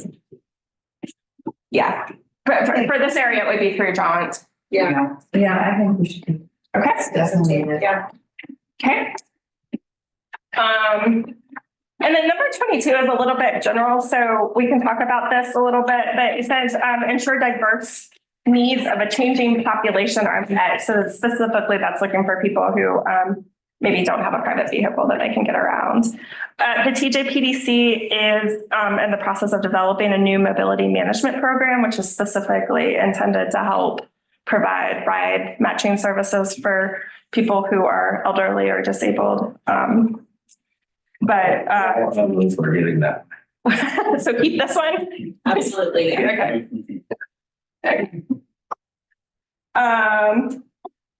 And then this next one, number 23, I think this is a little general and again lacks specificity, but if this resonates with you all, we can keep it. Improving the effectiveness of the existing system, recognizing internal and external future travel demands. Well, if we're going to grow, which we hope we are, with getting this comprehensive plan going, Yeah. I would say keep it in there. I think my question is more like, what does that mean though? What does it look like to improve? Like if we're talking about that these are actionable recommendations, how do you do that? Or what does it look like to do that? I kind of feel like it's already been explained in past. Okay. Yeah, I think it's covered in the other ones, and I also feel like it doesn't, I don't know. Okay. So maybe Like Well, if you do 24, it's saying target transportation improvements to support local land use. maybe keep that one. That's giving us the opportunity to ask for things specific to us. Target transportation improvements to support local land use development. I'd say that's important. Okay. That should be a venue to get to the other. So 23, is there language from 23 that maybe we could add to 24? Or can we delete 23 completely, do you think? I feel like you could probably add recognizing internal and external future travel demands in 24 so that it would be more. Okay. Yeah. External. Okay. Future traffic. Demands. Okay, and then numbers 25 and 31, we had in a draft before I went back and reviewed this more closely. But my feeling or my recommendation is that these would be difficult to be accomplished by the town. I don't think 25. Okay. Do any of the ones 25 through 31, do you all want to keep any of those? They feel a little bit like. One thing in 26 that's a multimodal deficiency in this town that I can think of is the railroad crossing. Okay. Would that be an initiative that the town undertook, or would that be something that you? Cost too much. Yeah. Well, and it's like railroad crossing, railroad, anything is federal, so you can't fix it unless you get Mm-hmm. some type of approval or. It's a federal grant to study that. There's a federal grant opportunity to study those railroad crossings to look for improvements. I don't know how easy it would be to get that, frankly, but there is a lot of money for that right now. That's.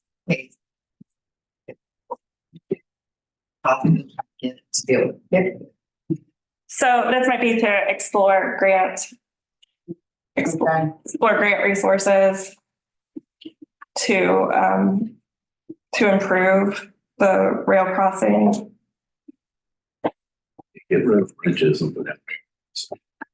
And where is that, the rail crossing on? We should First build it First across the. That's an idea, yeah. Okay. And Chairman Cubie, Yeah. how about us putting something in about our local roads within the town? And we have lots of roads here that are really substandard. It would be nice to at least put in our comp plan that one of our goals is to get VDOT to pony up some more money instead of just giving us a quarter of a mile every Right, year. so we've got a lot of streets that have never been developed, and we have some that are just gravel. Yeah. So that would be number 25, right? Improve the secondary road network, secondary and local. Yeah, so I would probably say something like coordinate with VDOT on opportunities to. Some of them street. Advocate for. Yeah. Some of They them do a. can't get into the secondary until they're Right. approved, so. They only give us a small little allocation, which ends up taking several years to multiply into enough to afford, or something.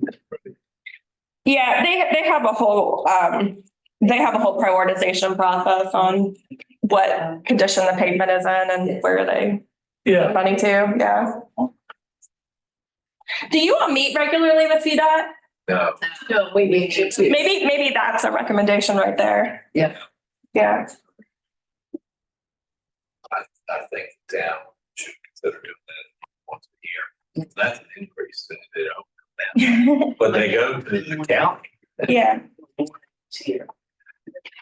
3 times you got 3 or 4 times, you make it 4 road. Does pave in place still exist? Probably rural roads county. Pave 28, pave in place, like when Ed was a supervisor for the Jackson district, we had a dirt road that they did not want to, VDOT didn't want to pave it, so they just paved it in place, which means they didn't. Just did.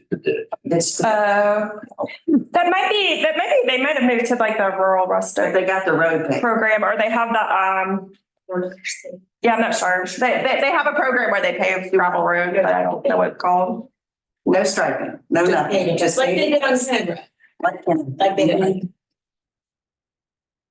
All right, and last one on here is incorporate environmentally or context sensitive design into roadway, bike ped facilities and improvements. Number 32. Can we touch on that? I think we're, yes, okay, or is this redundant? I think it's redundant. You combine it with what? Right. I do too. I feel like combining, well, and I mean, I think we gave you a really long list, and then obviously it also, it behooves us to pull lists from all the other Yeah, agencies and organizations that have plans. yeah, But we can probably condense. yeah. Maybe the next step that we'll probably do after this is, I think that was the longest one, but The next step that we'll probably do after this is try to group these together, and that will like start sorting them, and that will probably also make it a little bit easier to work through these. Yeah. All right. All right, economic development and growth management is the next one. Is that what y'all are at? Yep. Okay. Actively recruit new businesses. That was in the mineral comprehensive plan. Keep that one? Yep. Okay. This says, take efforts to attract more businesses to the town, including the development of a brochure to market the town's potential businesses. Is that what, is that? Does actively recruit mean anything else that you want to capture here? How about also, I mean, there's grant money out there. I can't even think now. See what grant money's out there to, Okay. to help promote business growth Okay. or something like, something like that. Town, city. Yeah. This was on the previous, right, this is on the Yes. previous, and did it, No, they did never made a brochure to promote, so, I mean, Should be done. It's it like, should be done, but they didn't do it. it's like, like having a website. Well, I mean, yeah, I mean, capitalizing on just, the website and the presence online and putting,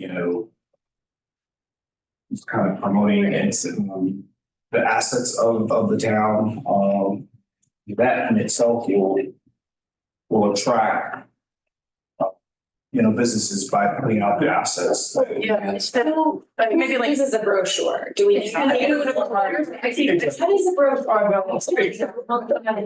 haven't really marked it off. Change this to like, what if we develop a social media presence? or also they put something on the town website, basically saying economic development. Right. Having it on our website, having a social media presence.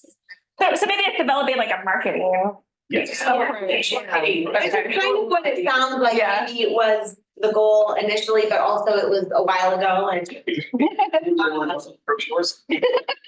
And the town needs to itself assertively reach out and talk to the people that are in this business. And that means the Louisa County Economic Development, Regional Economic Development, the Chambers of Commerce.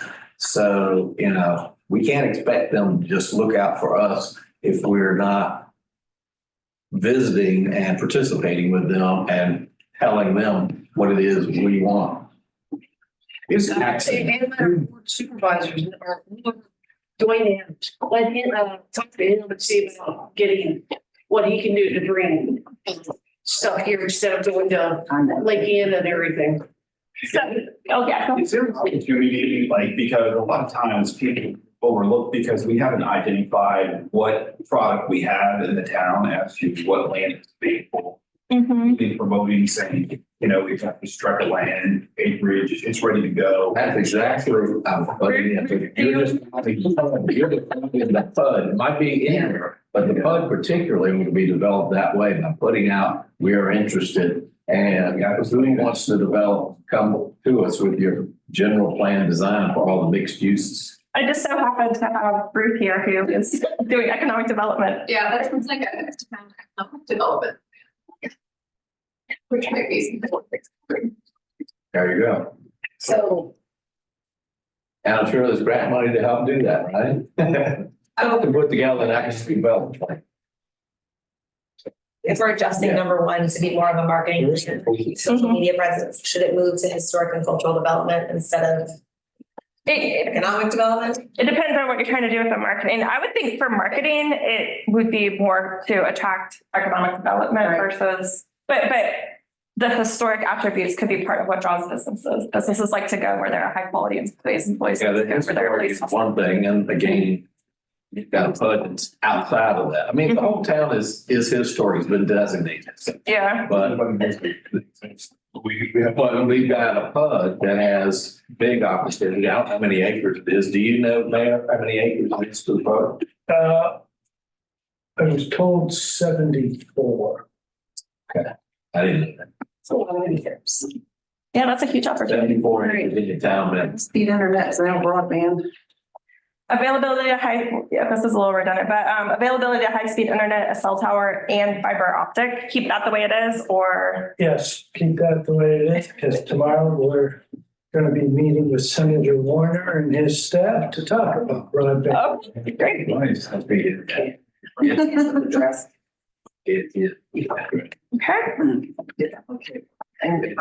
Well, on the build of the success of the farmer's market, we already have a permanent location for them. Woo-hoo. And, but we do still need to provide a covered structure. Okay, so we can remove the permanent location and just focus on providing a covered structure. Okay. And then we said, number 4, this was in your plan previously. Do we need 8 and 2? Certainly, we don't need 2 separate. 8 and 2. 8 is the broad thing. Yes. No, we don't. We don't need all of them, or both of them. So number 2 references high-speed internet, a cell tower, and fiber optic. Number 8 is a little bit more general about promote and encourage broadband and high-speed internet to all residents. You can combine them. We could, yeah. Do you want to specifically mention cell towers and fiber optic? Yes. Okay. Okay.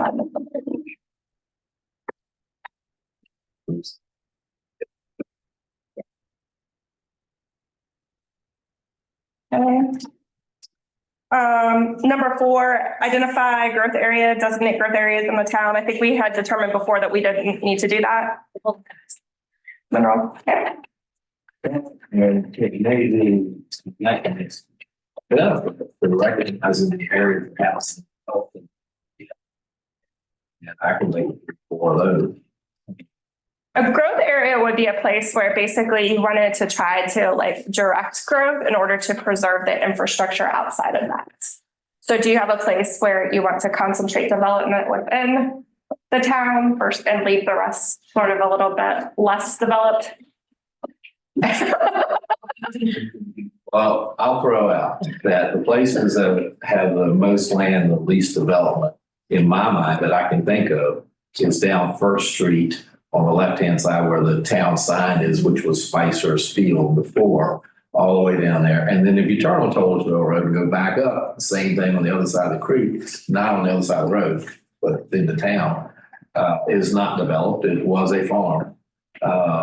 Certainly the PUD is the major one we've got. There, geez, where was it? So when you're thinking of growth management, you can kind of think of it as like you have an urban center and then the density gets less and less as you move out. And you have a place where it feels more rural. So the question isn't necessarily where is there not development now that there needs to be development, but is there an area that you want to be dense, like have a center of density, and then are there areas that you want to make sure don't develop? The reason I was picturing that you're trying to determine areas is because the old plan listed right next to your place as one, and it listed 6 or 8 different, more or less lots that had not been developed. Well, what you're saying, makes a lot of sense, just concentrating on, developing an area like, this, for instance, right before coming into the town, just building that out and actually having like more of a hub and, it's not far from the PUD and just that being dense, you know what I mean? And then keep a small build town, but filling in there as well. Yes. But that would be the grand entering into the Wizard of Oz. Yeah. I use this opportunity also to throw another wrench in, not in a bad way, but in a suggestion for consideration. My understanding from the planning thing that I went to a couple of weeks ago, and I'm reading and studying for the books that they assigned you, is, you want concentration of density where the water and sewer is, and obviously a town has it. You don't have it built completely out, but then the areas outside of the town are more rural. We have land between our town limit and our own cemetery, which is going out toward Pendleton, that is totally rural. It's farmland, hadn't been developed or anything. And if that was to be developed, it needs water and sewer. And I don't think the county can go around us very effectively in order to serve it. They'd have to, or they have to go through it and pay us. So annexation to be put on the plate for consideration in several cases, that's one. I could make a few other places possible that the town and the county ought to talk about. If they want to see development in growth areas, and we're a growth area, then let us do a little bit of growth right around us and just extend our lines versus them having to go around us. Mm-hmm. If they want to play ball, they can pay us. Mm-hmm. So. Did you get that, Curtis? I think that's more of like an infrastructure discussion, maybe. Yeah. So if our PUD is a planned unit development is this way, is that accessible to public water and sewer? Accessible, but then. So we. That would be part of the development. Yeah. What I'm thinking is because we've designated that as where we want development, to me, that would be what you're saying, the growth area that we want to focus on and keep this not as big of a growth development area because it's historic. That's where the lagoon is. So that is where the lagoon is that connects to the county water and sewer. So we do have access down there. So we can put it out there and that would be a marketing tool for businesses because now they don't have to do a well, they don't have to do this, they don't have to do that. Because we would want to focus out that way, I think. I mean. No, that's correct. In fact, the construction that's happening on Richmond Avenue right now, we're actually putting in an 8-inch water line underneath Richmond and then capping it for the PUD future. And then there's another 8-inch coming in off of First Street. So we're going to actually have 2 water intakes for the PUD. So that we're doing a little strategic planning. Gotcha, I like it. We don't have the sewer, but we do have the sewer pump. Yeah. And so The lagoon is a sewer pump. you're going to have to look into that, but again, Sure. we'll have to see who the developer is and give them how they. Okay, so then I think what I'm hearing then is that you want to establish the PUD as the designated growth area. Sounds good. All right. Okay. And that has, right now, potential of 324 homes / townhouses / patio houses. That was approved in 2008. Does that include any commercial development? It does have a phase 3 commercial along First Street of about, let's say about 10 acres, right on First Street. Okay. Towards going out of town. Okay. As a PUD was approved for the town, but 2007 or 8 crash of the market killed it. So they never fit. Okay. But the businesses in that agreement, which I guess, you could always, I don't know about, a new agreement with a new person, but they were to come last. Mm-hmm. Rather have them first. You'd rather have them first? Either, not necessarily first, but have some of them, Tommy and when they start. Staggered when the house goes in. They had as third thing, the commercial aspects, and that Right. they shouldn't be allowed.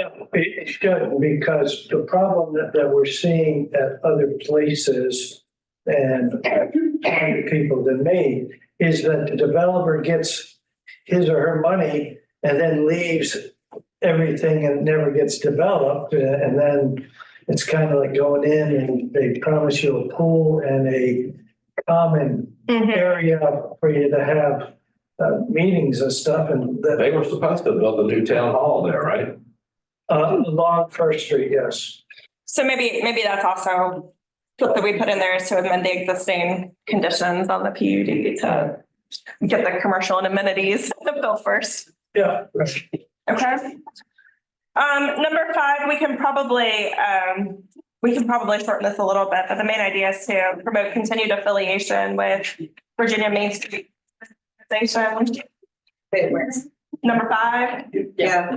Yeah, and it might be on the back of the page.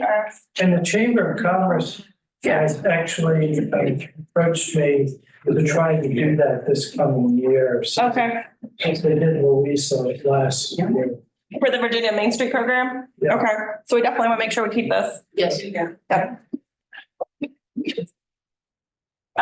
Number 6 may have gotten cut off a little bit, but this was really about like supporting town beautification efforts.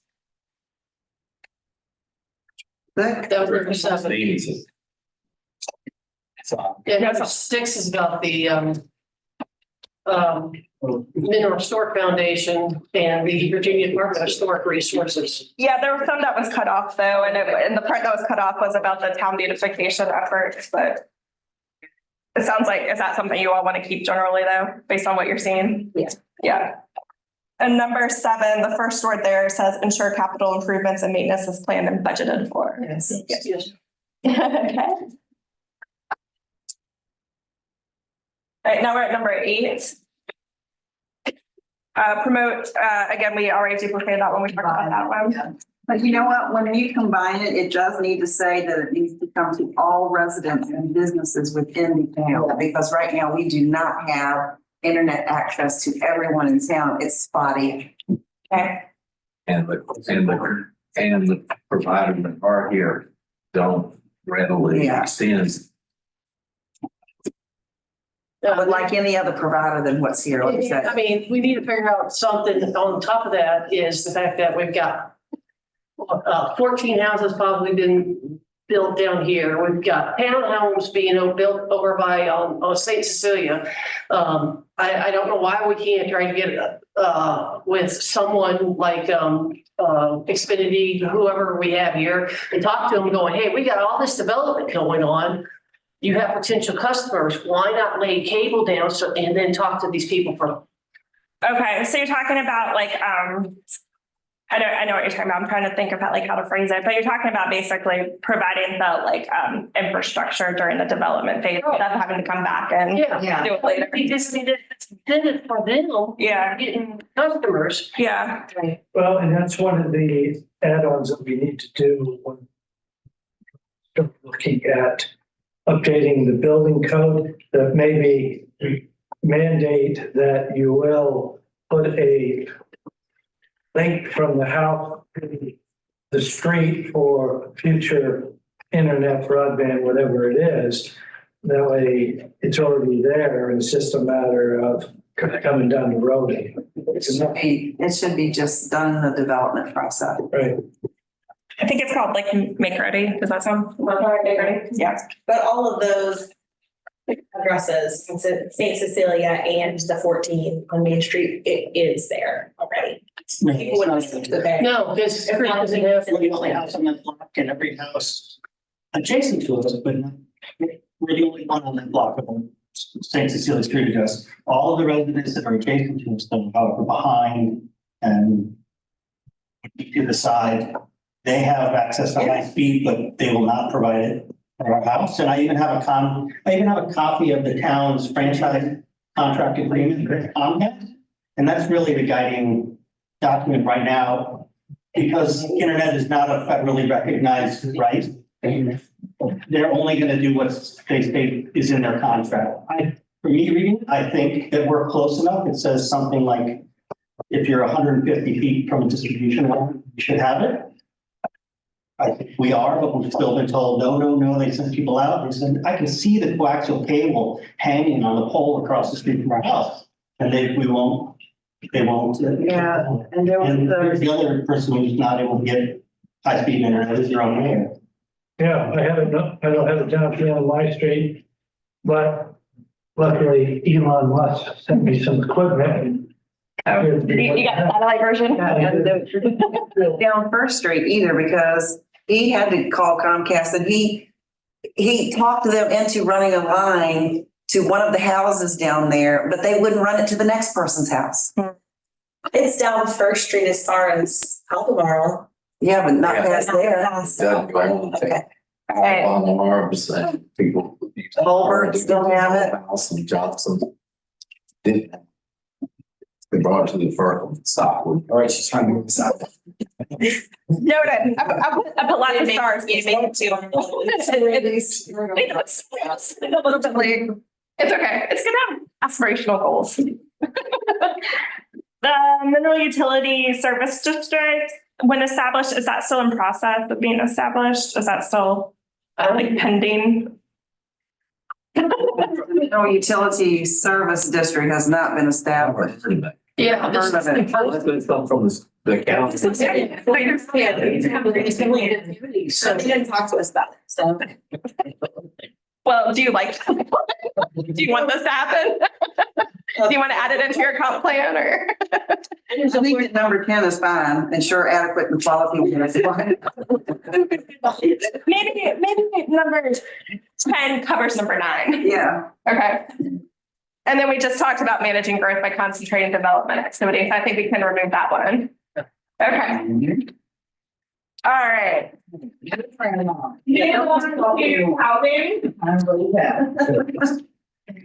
Okay. I want you to know that we started with 36 recommendations and we got it down to 14. So we already did some of the work for you today. All right. We're doing housing. So the first one I wanted to ask you about is your comprehensive plan included number 1 and 2. Evaluate areas for multifamily housing, expand where they are allowed by code or conditional use permits. Keep that one.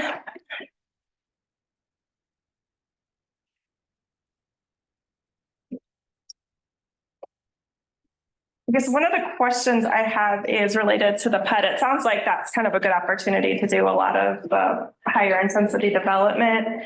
Does that include any requirements for affordable housing? So interesting, one of the main things on the PUD is you have to be over the age of 55. Oh.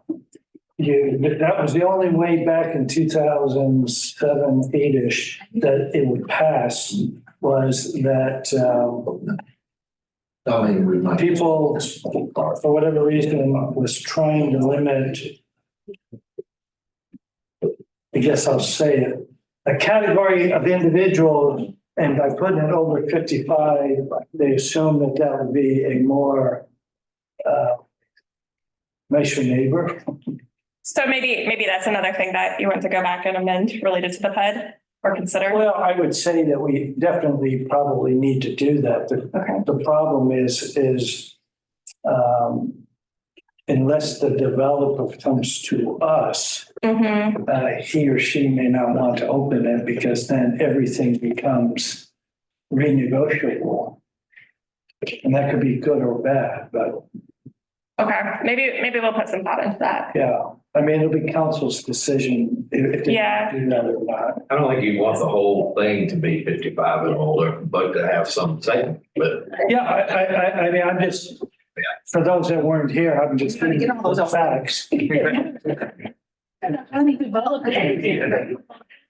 It's your focused growth area where you're going to have some things going on.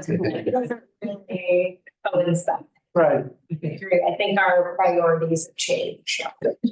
Okay. Yeah. Canes. So maybe we want to leave number 1 the way it is then, just to keep it a little bit more general. Increased communication with residents was number 2. So really, it sounds like things we're doing. you are already doing. Do you want to leave this in the comprehensive plan, or do you want to check it off and say we're doing this well? And Well, I think we want to improve it. improve it? Okay. We've done a good job, but there's Some improvements on it. there's some other things that we need to get out to people who don't have internet.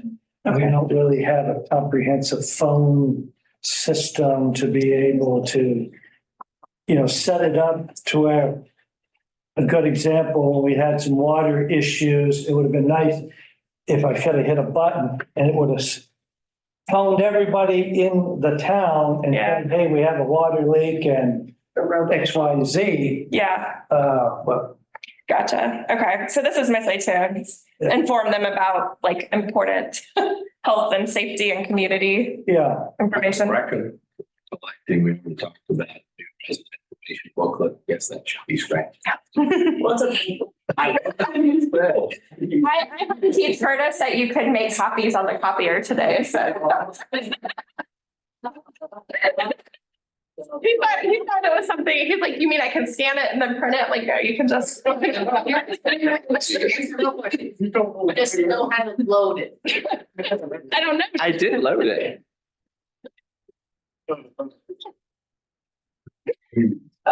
Maybe it's new resident information resources. So the next several of these that have the RHP behind them, these come from the the regional housing plan. That's something the TJPDC developed. So Ruth and I went through these, embedded them, and kept the ones that we thought might make sense for you all. Okay. To include. That doesn't mean that you have to, but one of the mandatory requirements for comprehensive plans is that you do address affordable housing. Right. So I don't know if you want to talk through these or if you all want to like. I would just say, wait till the next version comes out. Okay. This is 5. Do you want to put 5 in? Yeah, well, before, what do you mean by reduce or waive tap fees? This would basically be a way to reduce the cost for developers who are building affordable housing in order to incentivize them providing more units. Yeah. So how do we determine that they are building affordable housing? It would usually that's through some sort of like regulatory language, like a proffer on a zoning ordinance or something like that. So that would be like part of your agreement when you approve their development. Is that again, you don't have to keep any of these. These were just our suggestions. I agree a lot. I don't understand 4, but that's Number 4 is the TJPDC does a lot of stuff to understand housing demand, and it's just participating in those things that they're doing. okay. So Yeah. I don't know how I'm feeling about 5, I'll be honest. Okay. I believe that we should incentivize making affordable housing more accessible. But I do think that developers should, there has to be costs. We have a problem with our water right now. Yeah. We have to raise it constantly. Well, we have to raise the rates constantly, and we're now in the predicament where we have to reduce the lid in the public area and the private area. So that's on the customer and on our side. Mm-hmm. It's going to cost a lot of money, and we've got to raise the rates to a certain amount to even qualify for a grant. And so I just don't think that we can. Those fees, so these fees aren't really something that the town does. Like, so when a builder comes in to build, they're not paying the town to do the building, they're paying the county. The town is only doing the zoning piece of this. So maybe this isn't something that you actually have the authorization to. What is a tap fee to you? That's what I'm like. What is a tap fee? Yeah. We have those. Yeah. And we need to continue to get those. Yeah, we have a water system that's not paying for itself as it is.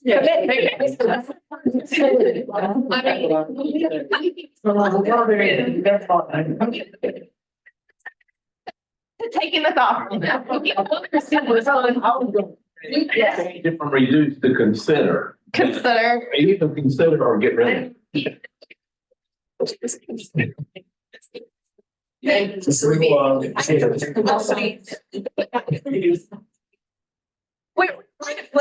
I'm not here to shame you. Be able to actually was. Can you tell this is a hot button issue? Cross it out.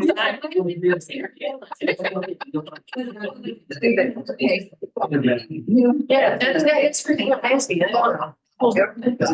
But I didn't. I said, Building. all right. Number 5 is off the list.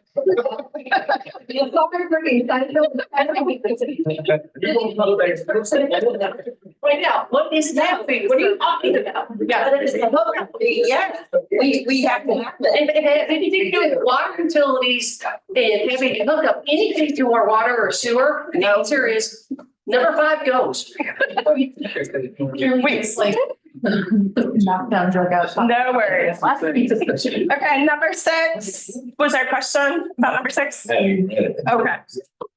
So number 6 is really about encouraging some of that like moderate affordable housing. So these aren't people who qualify for affordable housing necessarily, but they're like on more modest budgets. Planning recommend allowing for attached dwelling, say, your kinds of extensions to allow for family couples and so forth. The only thing on there that I would wonder about is,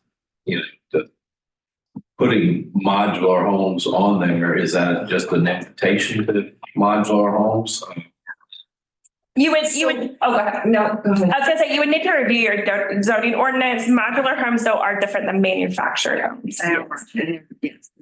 Manufactured is on a foundation, modular. Anybody know? Other way. No, other way. Modular is on a foundation, manufactured. Right. And there's pretty nice modular. Yeah. So. Basically, what do you got? Manufacturing is only your dollar. Yeah. Yeah, you can. Yeah, probably that way. But it's not the. Because That said, I also believe that it is a state requirement that comprehensive plans address manufactured housing. Do you know what that's? It is. That is correct. Yeah. So we have a zoning ordinance, you can't do a single manufactured home, basically a trailer, Right, in the town limits. but you can do a double wide. You can do a double It wide. doesn't count. But they're single ones. Well, that was before the code was changed. That's what started the code change. Be something you need to confer with your attorney on to determine if that meets the comprehensive plan requirement.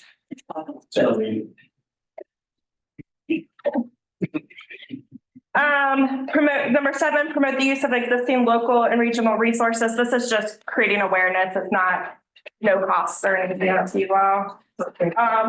Explore funding opportunities for repurposing vacant, underutilized or town-owned structures. Promote the use of accessory dwelling unit implementation. Do you know what accessory dwelling units are? Yes, garages and My mother-in-law, so mother-in-law. It's basically when you like, I just know buildings. Or primary building. so there are different ways you can do this. Some of them you can do external to the main dwelling unit. Some of them you can do internal to the main dwelling unit. Depends on how you set up your code as to what you allow. But it could be like you're converting a basement to a separate apartment, or it could be you have a small structure outside. yeah, so You do need to create a code that addresses it, so that you. In code. That's the implementation. Mm-hmm. And then work with regional partners to advertise and promote homebuyer education courses. Number 10, number 11. There's bank. Yeah. Number 11 is utilize community development block grants through DHCD for infrastructure. Yep. Participate in the regional housing needs assessment. Okay. Encourage mixed use of mixed income communities. Okay. Promote existing household budgeting and financial literacy programs. Yep. Yeah. All right.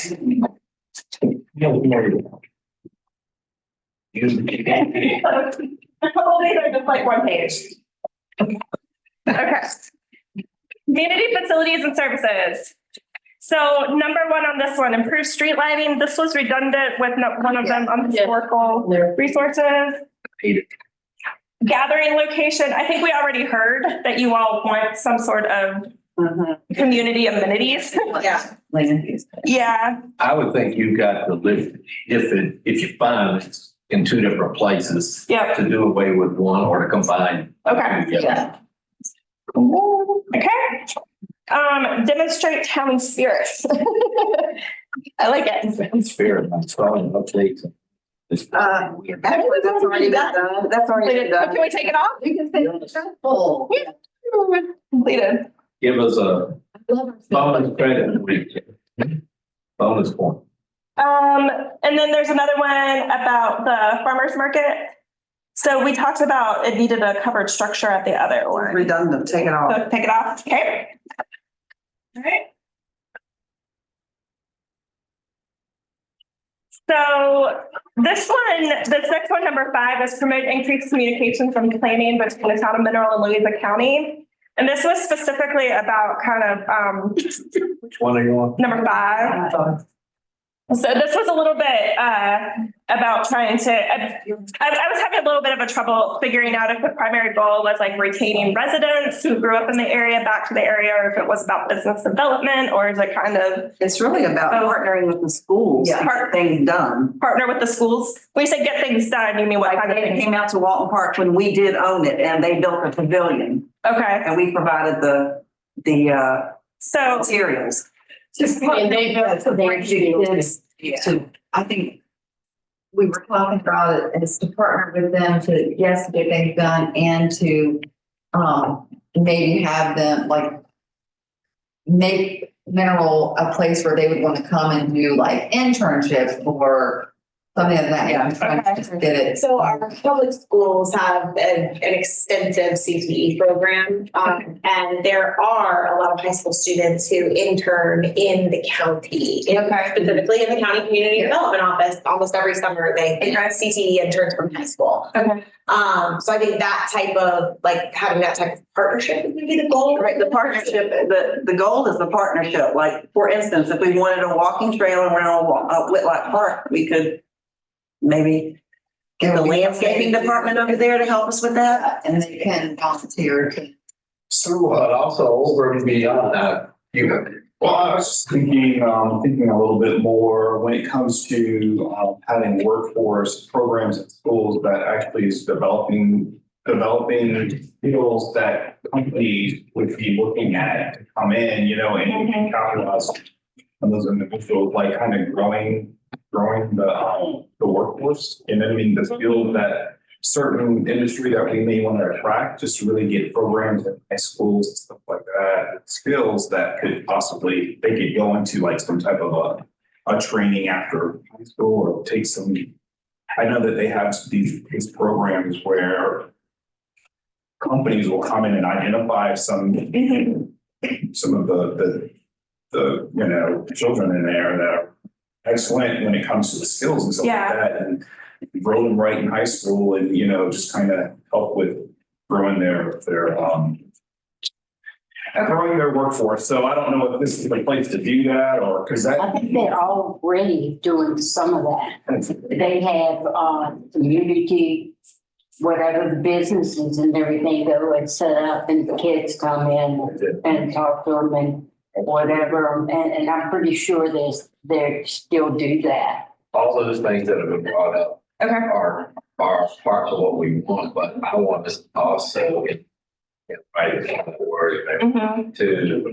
create the situation where the town and the public school administration is communicating such that they share with us what kind of needs that the school has that we could try to promote to come here in the way of the small businesses again, or once upon a time there was talk that they were going to build a golf driving range and some other things right next to the Dollar General right across from the school. It fell through, and it wasn't in the town then before the town annexed out there, and the town now owns it. We should communicate with them in an open way and find out how we can be of service to make things more convenient for the people there at the school to see the town of Mineral to get things. And yeah, so it sounds like it's like building on and strengthening the coordination and partnership to identify mutually beneficial opportunities. Let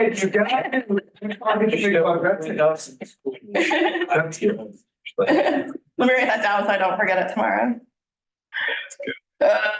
Okay. So then number 6 is seek funds and grants to assist in efforts to correct problems through rehabilitation. This is really about like town beautification and addressing blight. Is this redundant? That's with other stuff. Okay. Number 7, promote the continuation of professional and responsive services provided by the DMV. That's a countywide service. There's no other DMV office, county employees, but the one that's here. And to be honest, we need to promote it well because other places would probably like to get it because it's generating revenue. Okay, so definitely do that. Yeah.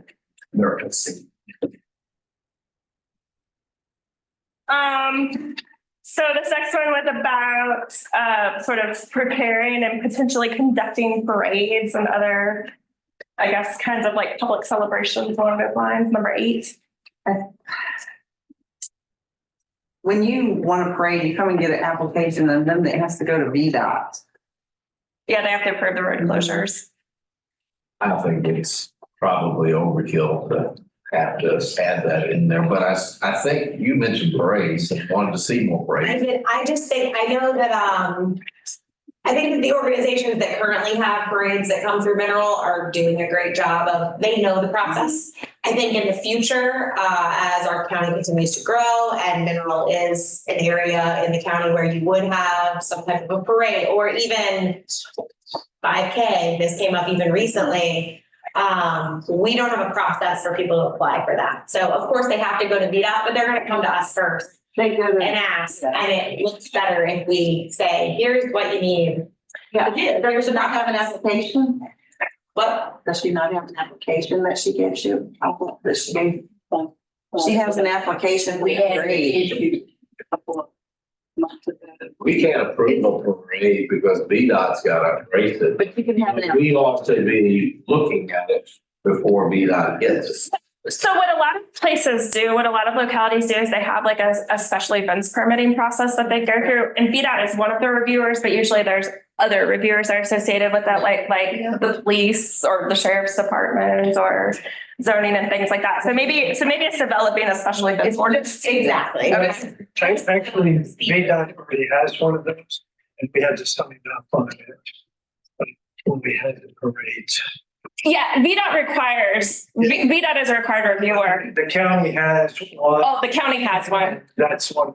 You use the counties. So do you want your own local one or does that cover this? I think we need our own one if we use the county one. Okay. Do you think we need a local?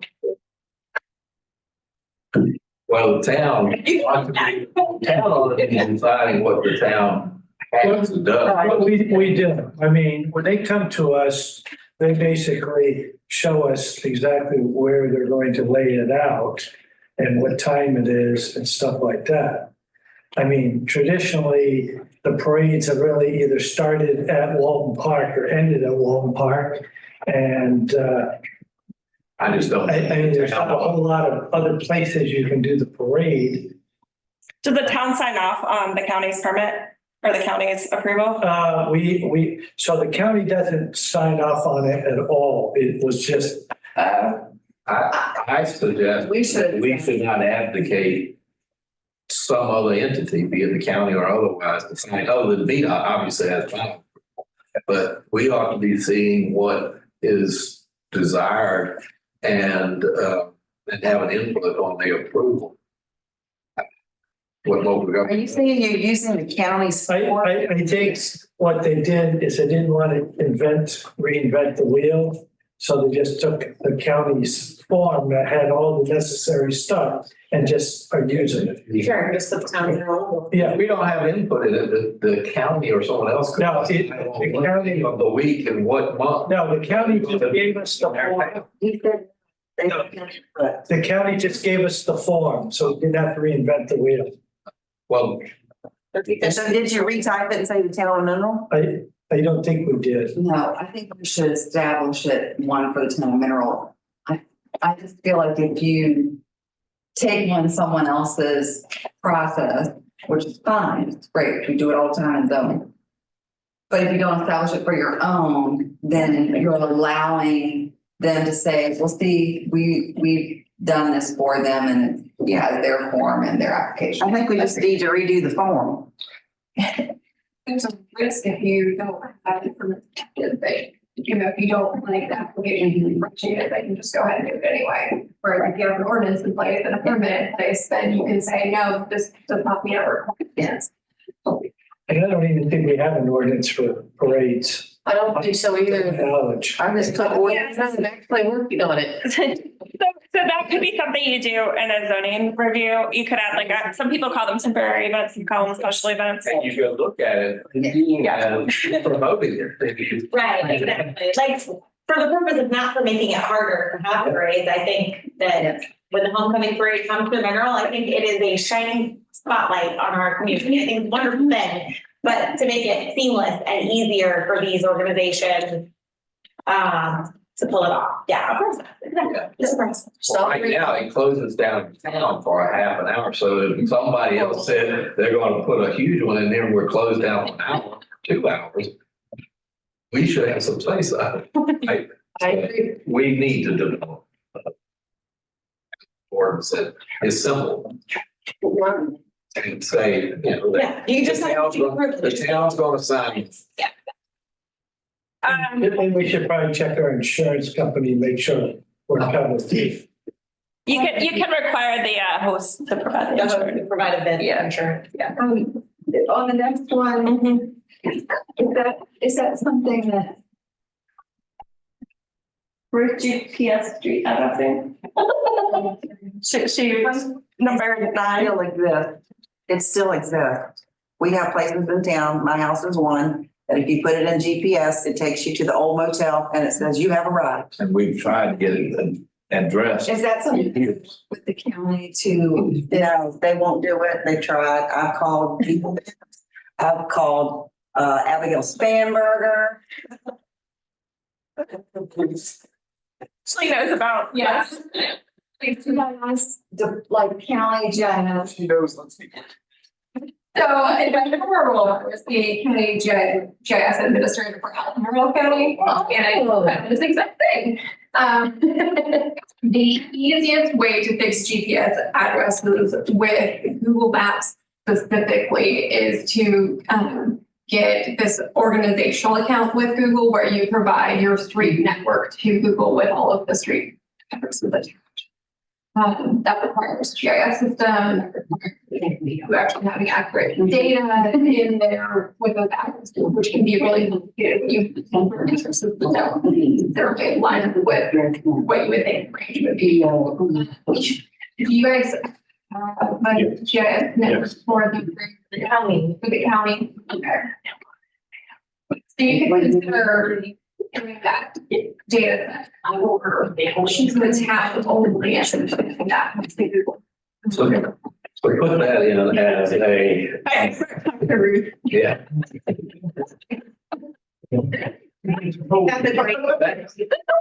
It's not, you can definitely do it in less than 5 years. We live 2 blocks from the intersection where the light is, but GPS sends people to the light and sends them in the opposite direction. So we don't have to correct it. She just told us. So we have to just- More than GPS, I mean, I've given my comments to Ed on this individually, but it's more than the GPS. It's really about going and, I mean, I've gone to eBay and entered my street address. And it doesn't recognize my address. Amazon oftentimes doesn't recognize the address. There's specific people, providers, service providers, whatever, that I want to engage with that don't even think that my address exists, whether it's for delivery or not. So like if you're on eBay and you want to sell something, you have to legally, they say, provide your home address of where you're selling this product from. They don't recognize. Yeah, there's major ways that you get that information. One is from the United States Service. So if you go on, I think it's zip+4, it's not sure, I forget how old, it's their zip code lookup and you use their address finder. If your address shows up as a registered address on there, it'll be in all of the systems databases that like the banks use and various other things. But the problem, but it's not going to be. But it's and use Google Maps usually as their data source. So if the data is not correct, to show. But here's our problem. The post office does not deliver to our homes. So they don't have So it. they don't recognize our home. These addresses, or are you still on? Yeah. We have to use our post office box that we get from the, and that's the biggest problem. That's, so here's my question to you. Mail box. She's not good. So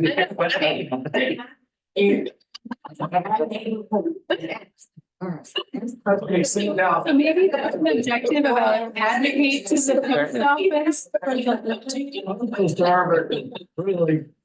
I don't care where you live, the postal service is bad, so let's just figure it out and move on. There you go. I'm listing this as a very high priority.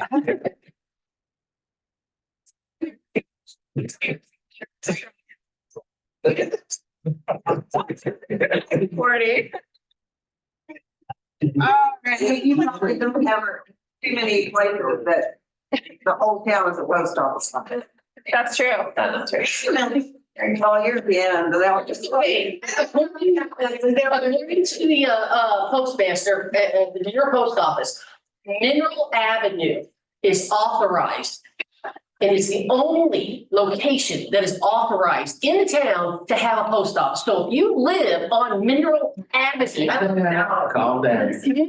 That's not even accurate though, because Ron can't. Doesn't matter. Ron can have a post office, but, or a post, or a mailbox, but he can't live where he lives. He lives in Mineral Avenue. I swear, if you put a mailbox on that avenue, it's gonna be on the road. Seriously, I'm going to talk about that piece again. I don't usually.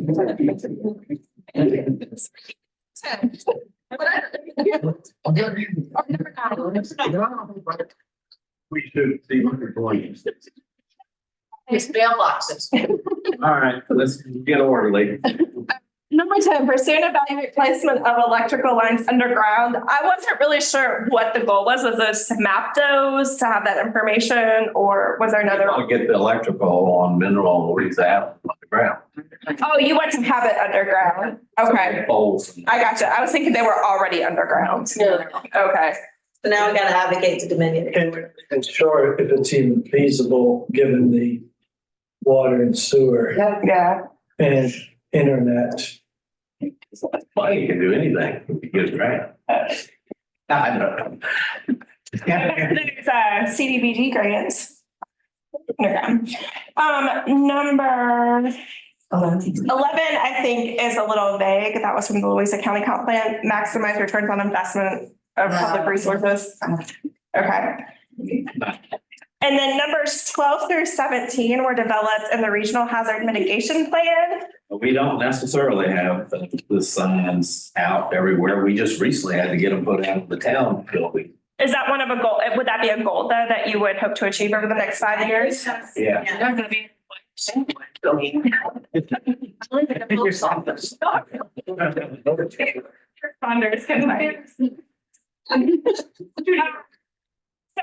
The hazard mitigation plan, I just want to point out, does have a section specifically for mineral, and mineral was engaged on this. So I think it does make sense to include numbers 12 through 17 because 13, we need to designate someone. well, you just have to designate them as part of this plan. But that again, you can do that within 5 years. This one's right. Yeah, just. I say we need. I'm saying council. Yeah. So you already have number 17, and we're saying number, more or less, the number. Oh, 10. Redundant. Yeah. Okay. Okay. But we're basically stating along mostly. We want 16. The all emergency generated for the wells. Yeah. But We're getting close, y'all. We're getting close.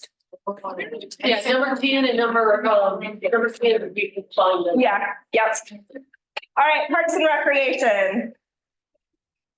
So Walking Park, I think this was the first one, and I think if I'm understanding correctly, this says increase usage and accessibility, and you don't own the park, so get rid of them. Yeah. Okay. Left field, improve parking and increase safety for It's pedestrians. gonna be, getting with VDOT on that one. We Yeah, definitely so want keep that. it. Have we already done that to some extent though with the crosswalk? That's been. Yes, but we're also looking at parking instead of doing, Parallel parallel, we're looking at angle. angle parking. Oh, on the side of the road? Yeah. We think we'll do other things, expand the use of those. So people to make that a little bit more general, like continue to explore opportunities and. Yeah, it's just like at the park, we need to upgrade the bathroom at the concession stand. Definitely. All right, when do they leave? If they, yeah, I know, but, yeah, I feel we need to continue to. Yeah, I'm just gonna make it something like explore opportunity to enhance look feels. Yeah. Number 3 can go. Yeah, that's successfully done. Number 4, foster the inclusion or addition of properties into the plans for. That was written in there as not being specific, no, that is really regarding what Chris talked about earlier in the meeting. We would like to get school without saying that we want the school. That is, what I'm saying is we want land around that park. It's the footprint. Yep. I got You can shorten it up to too many words, but in all reality, there's an old school building that burned down there, but that's a historic register, but it's gone. And it would be great to get it because it's in our area of parks. Okay. So number 6, if I'm reading this correctly, this is like providing recreational and community like amenities. That was just written up to say, not, we want to promote all ages, the young people, the older people, and everything in between, because there was talk about, you need older people because they don't cost much to, you don't educate them and all that. But then we want kids because we, again, want to help the schools, the teachers and the kids and everything need a place closer. But this is like talking about like places for community gathering and recreation, right? Number 6, for that's accessible to people at all different abilities. If it's too broad, I don't care. You can like. There's no, like, for instance, there's no process for a community group to request use of the baseball field. Mm-hmm. It's just assumed that the Little League is going to use it most nights, but it's not promoted for use to other groups. It's not, is there a cost? Is there not a cost? Who's doing the scheduling? They maintain. We own Does it. the town want to do a rental request? So like the schools, right, the county rents spaces out in their public buildings. No, people go over there all the time, and if they want to play ball on it, sons will do that, they do. But, they have their season, and when their season's out, you can go over there and play kickball on it if you want to. But, when they have their season, they use it and they maintain it, and they maintain the thing the whole year. Our maintenance men don't do that. For number 6, keep the top part, get rid of the line that begins with identify and consider any and all play and recreation resources. Then leave in there the end part, evaluate town-owned properties, buildings, facilities for the uses that we can make of it from a recreation standpoint. Correct. So the middle part is just extra unnecessary. We'll see if we can work out a little bit. And then number 7, I don't think is actually a recommendation, but was a note to us too. So we'll just mark it. Right. Yes. Governance has 2 on them. Easy, that's gonna be so quick. Okay. Yes, Keep it. yeah, it needs to be done. It's been almost 50 years since update. Okay, and the second one is capital improvement plan. Yep. Yes. Okay. Last one. Okay. Natural resources. Natural resources. So this one is not one that you all had previously. So there weren't previous recommendations that were pulled in. These are mostly from Louisa County's comprehensive plan. We need to encourage open space retention. Yeah. Really? Two. So keep 2. What about? I was talking about where we're creating like open parks. You don't want someone to come in and buy up land to build something. You want to have that available. That's good. What about number one feels like maybe, I don't know. I think we're in growth area. Yeah. Right. So we can get rid of one. I don't think it applies to us. Do you have forest land? Not really. No. So get rid of number We three. do, but it's designated as PUD, so. Maybe we'll encourage open space retention as part of the overall design for the PUD. Oh, good idea. Okay, so maybe get rid of number 4 too, about forest. Incorporate hazard mitigation plans into community plans. Yes, because anything built. Yeah. Keep sex. Yeah. Yep. Incorporate lessons learned of new science and information from the midpoint assessment. That's a technical assessment on. You'll have to tell us if we need that or not. Yeah. Okay. I think probably the important thing is just to focus on the pollution reduction. Develop comprehensive local engagement strategies.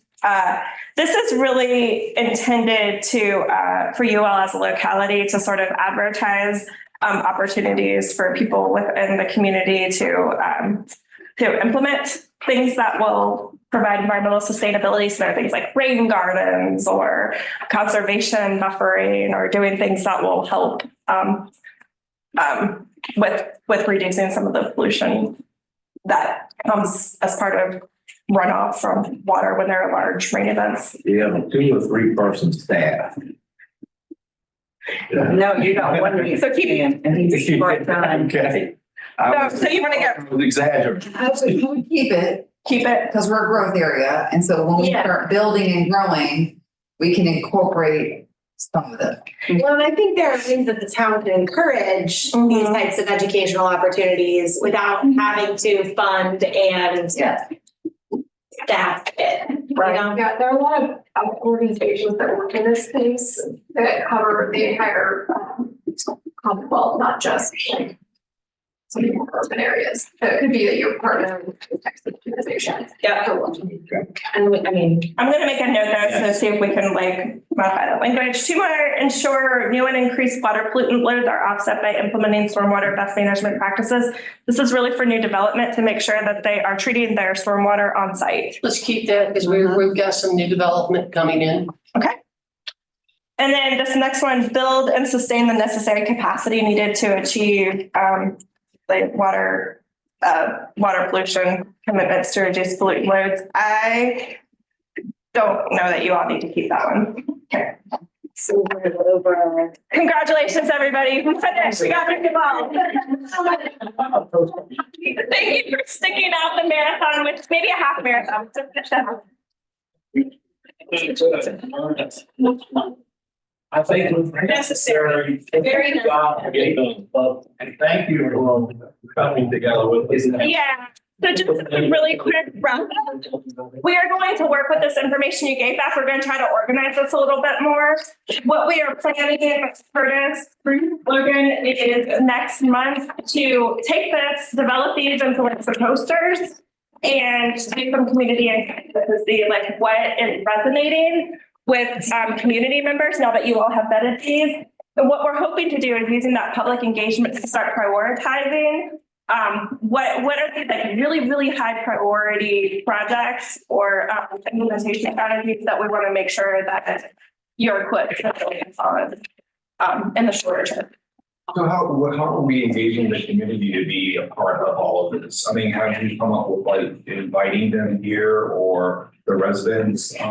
Yeah, we'll need to work with probably through Ed to determine where and what time exactly this is. But it will basically be an opportunity for the PDC staff to meet with you all, share this information and just have some really casual an engagement and do some activities with them, maybe probably using some dot stickers or something like that to say you have so that social media. Yeah.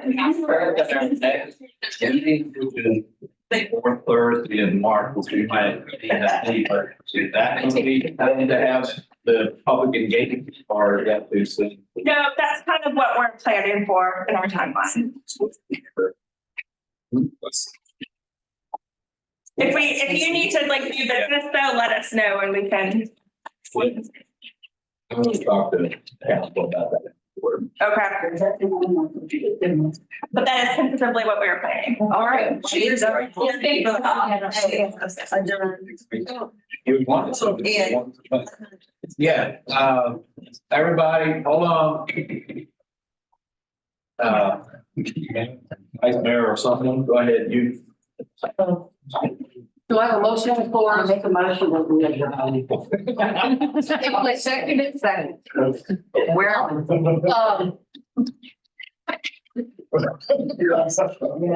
Yes. Not, it's. I just saw it happen in there.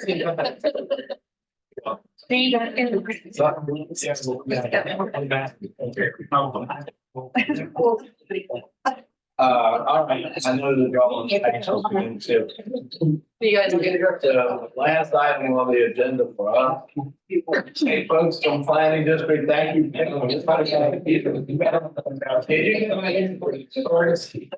Next Wednesday it's 11 and 12. Okay, yes, I'll set up a Zoom. Thank you, Alan. Thanks, Ted. I was saying, get back. So, hey, gang, we got to establish our district. We already capably agreed to be in Fort Thursday Beach. Y'all have this thing, the last page of the document. It's the very last page of your packet. I don't know if you want to say things for next. Okay, everybody. Get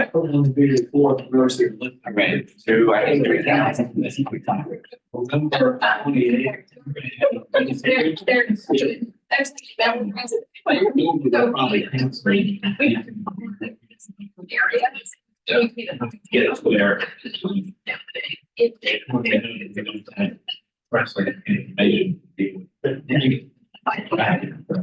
To give you a suggestion.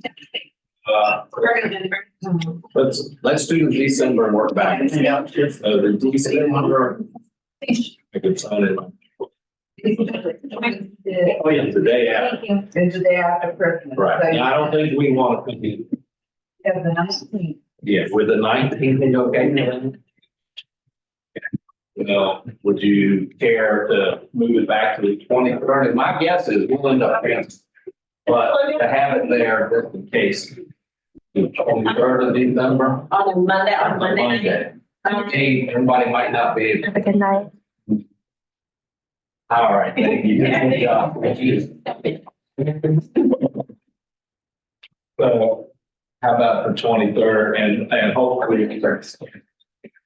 Yeah, the 23rd, I have something. If you really don't want the 25th. Yeah, I can keep, but that's okay. I don't.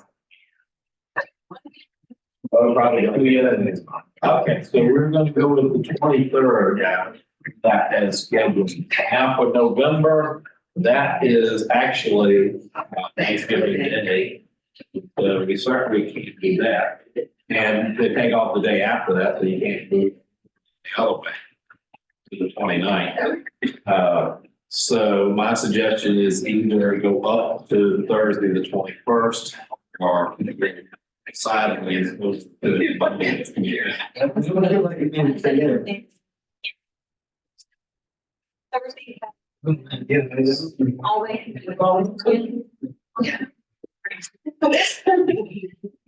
Understood. Monday. Monday. Tuesday, We can do, yeah, we're Tuesday. Well, I think the staff gets off half a day on Wednesday. That's true. I'll rearrange something on Monday. Yeah. The 21st. So Earlier. Yeah, what if we can't go up ahead of the town. When is their meeting? They meet on the 11th. So the board chief. Yeah, I'm okay with that. That's actually even better. All right, is that? That works. All four? Yeah, okay. So on November, we're gonna do the 14th. And now let's go back to March. So March the 28th, that's the regular date. It's the Thursday. And if y'all want to have it, more than welcome to go ahead and have, I can't be here because that is a week we've already got scheduled. I could do it on Monday, but if it's up to you, it's up to you. I'm not saying hold up just because of me. But I could move to Monday to accommodate, but I'm also fine keeping it the 28th, whatever the consensus. Well, I think that it's important for you to be here because of the community engagement. Yeah, I don't think you should miss the community. So I think that. yeah, I want to be. Yeah, I'd say we move it to I said Monday. we move it. I can make that. And I'm.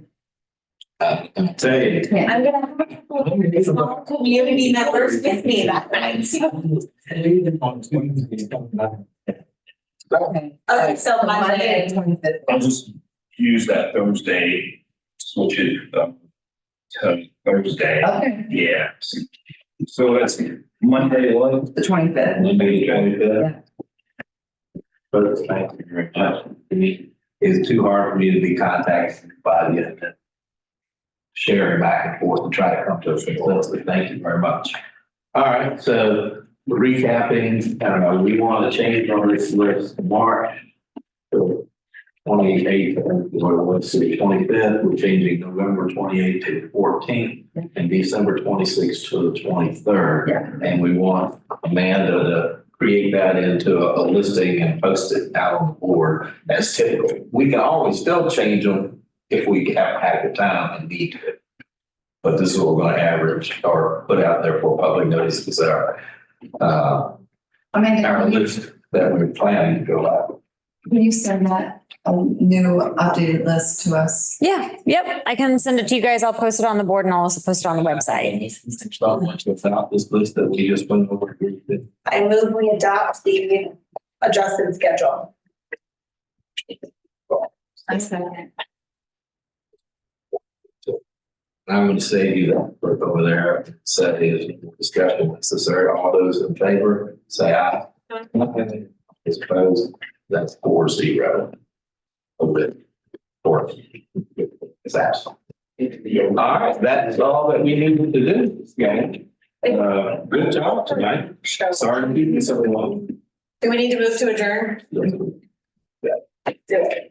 Okay. I'm going to adjourn. Yes. We got Washington. And everybody, for to adjourn. 9:32. 10:32. Thank you so much. Bye.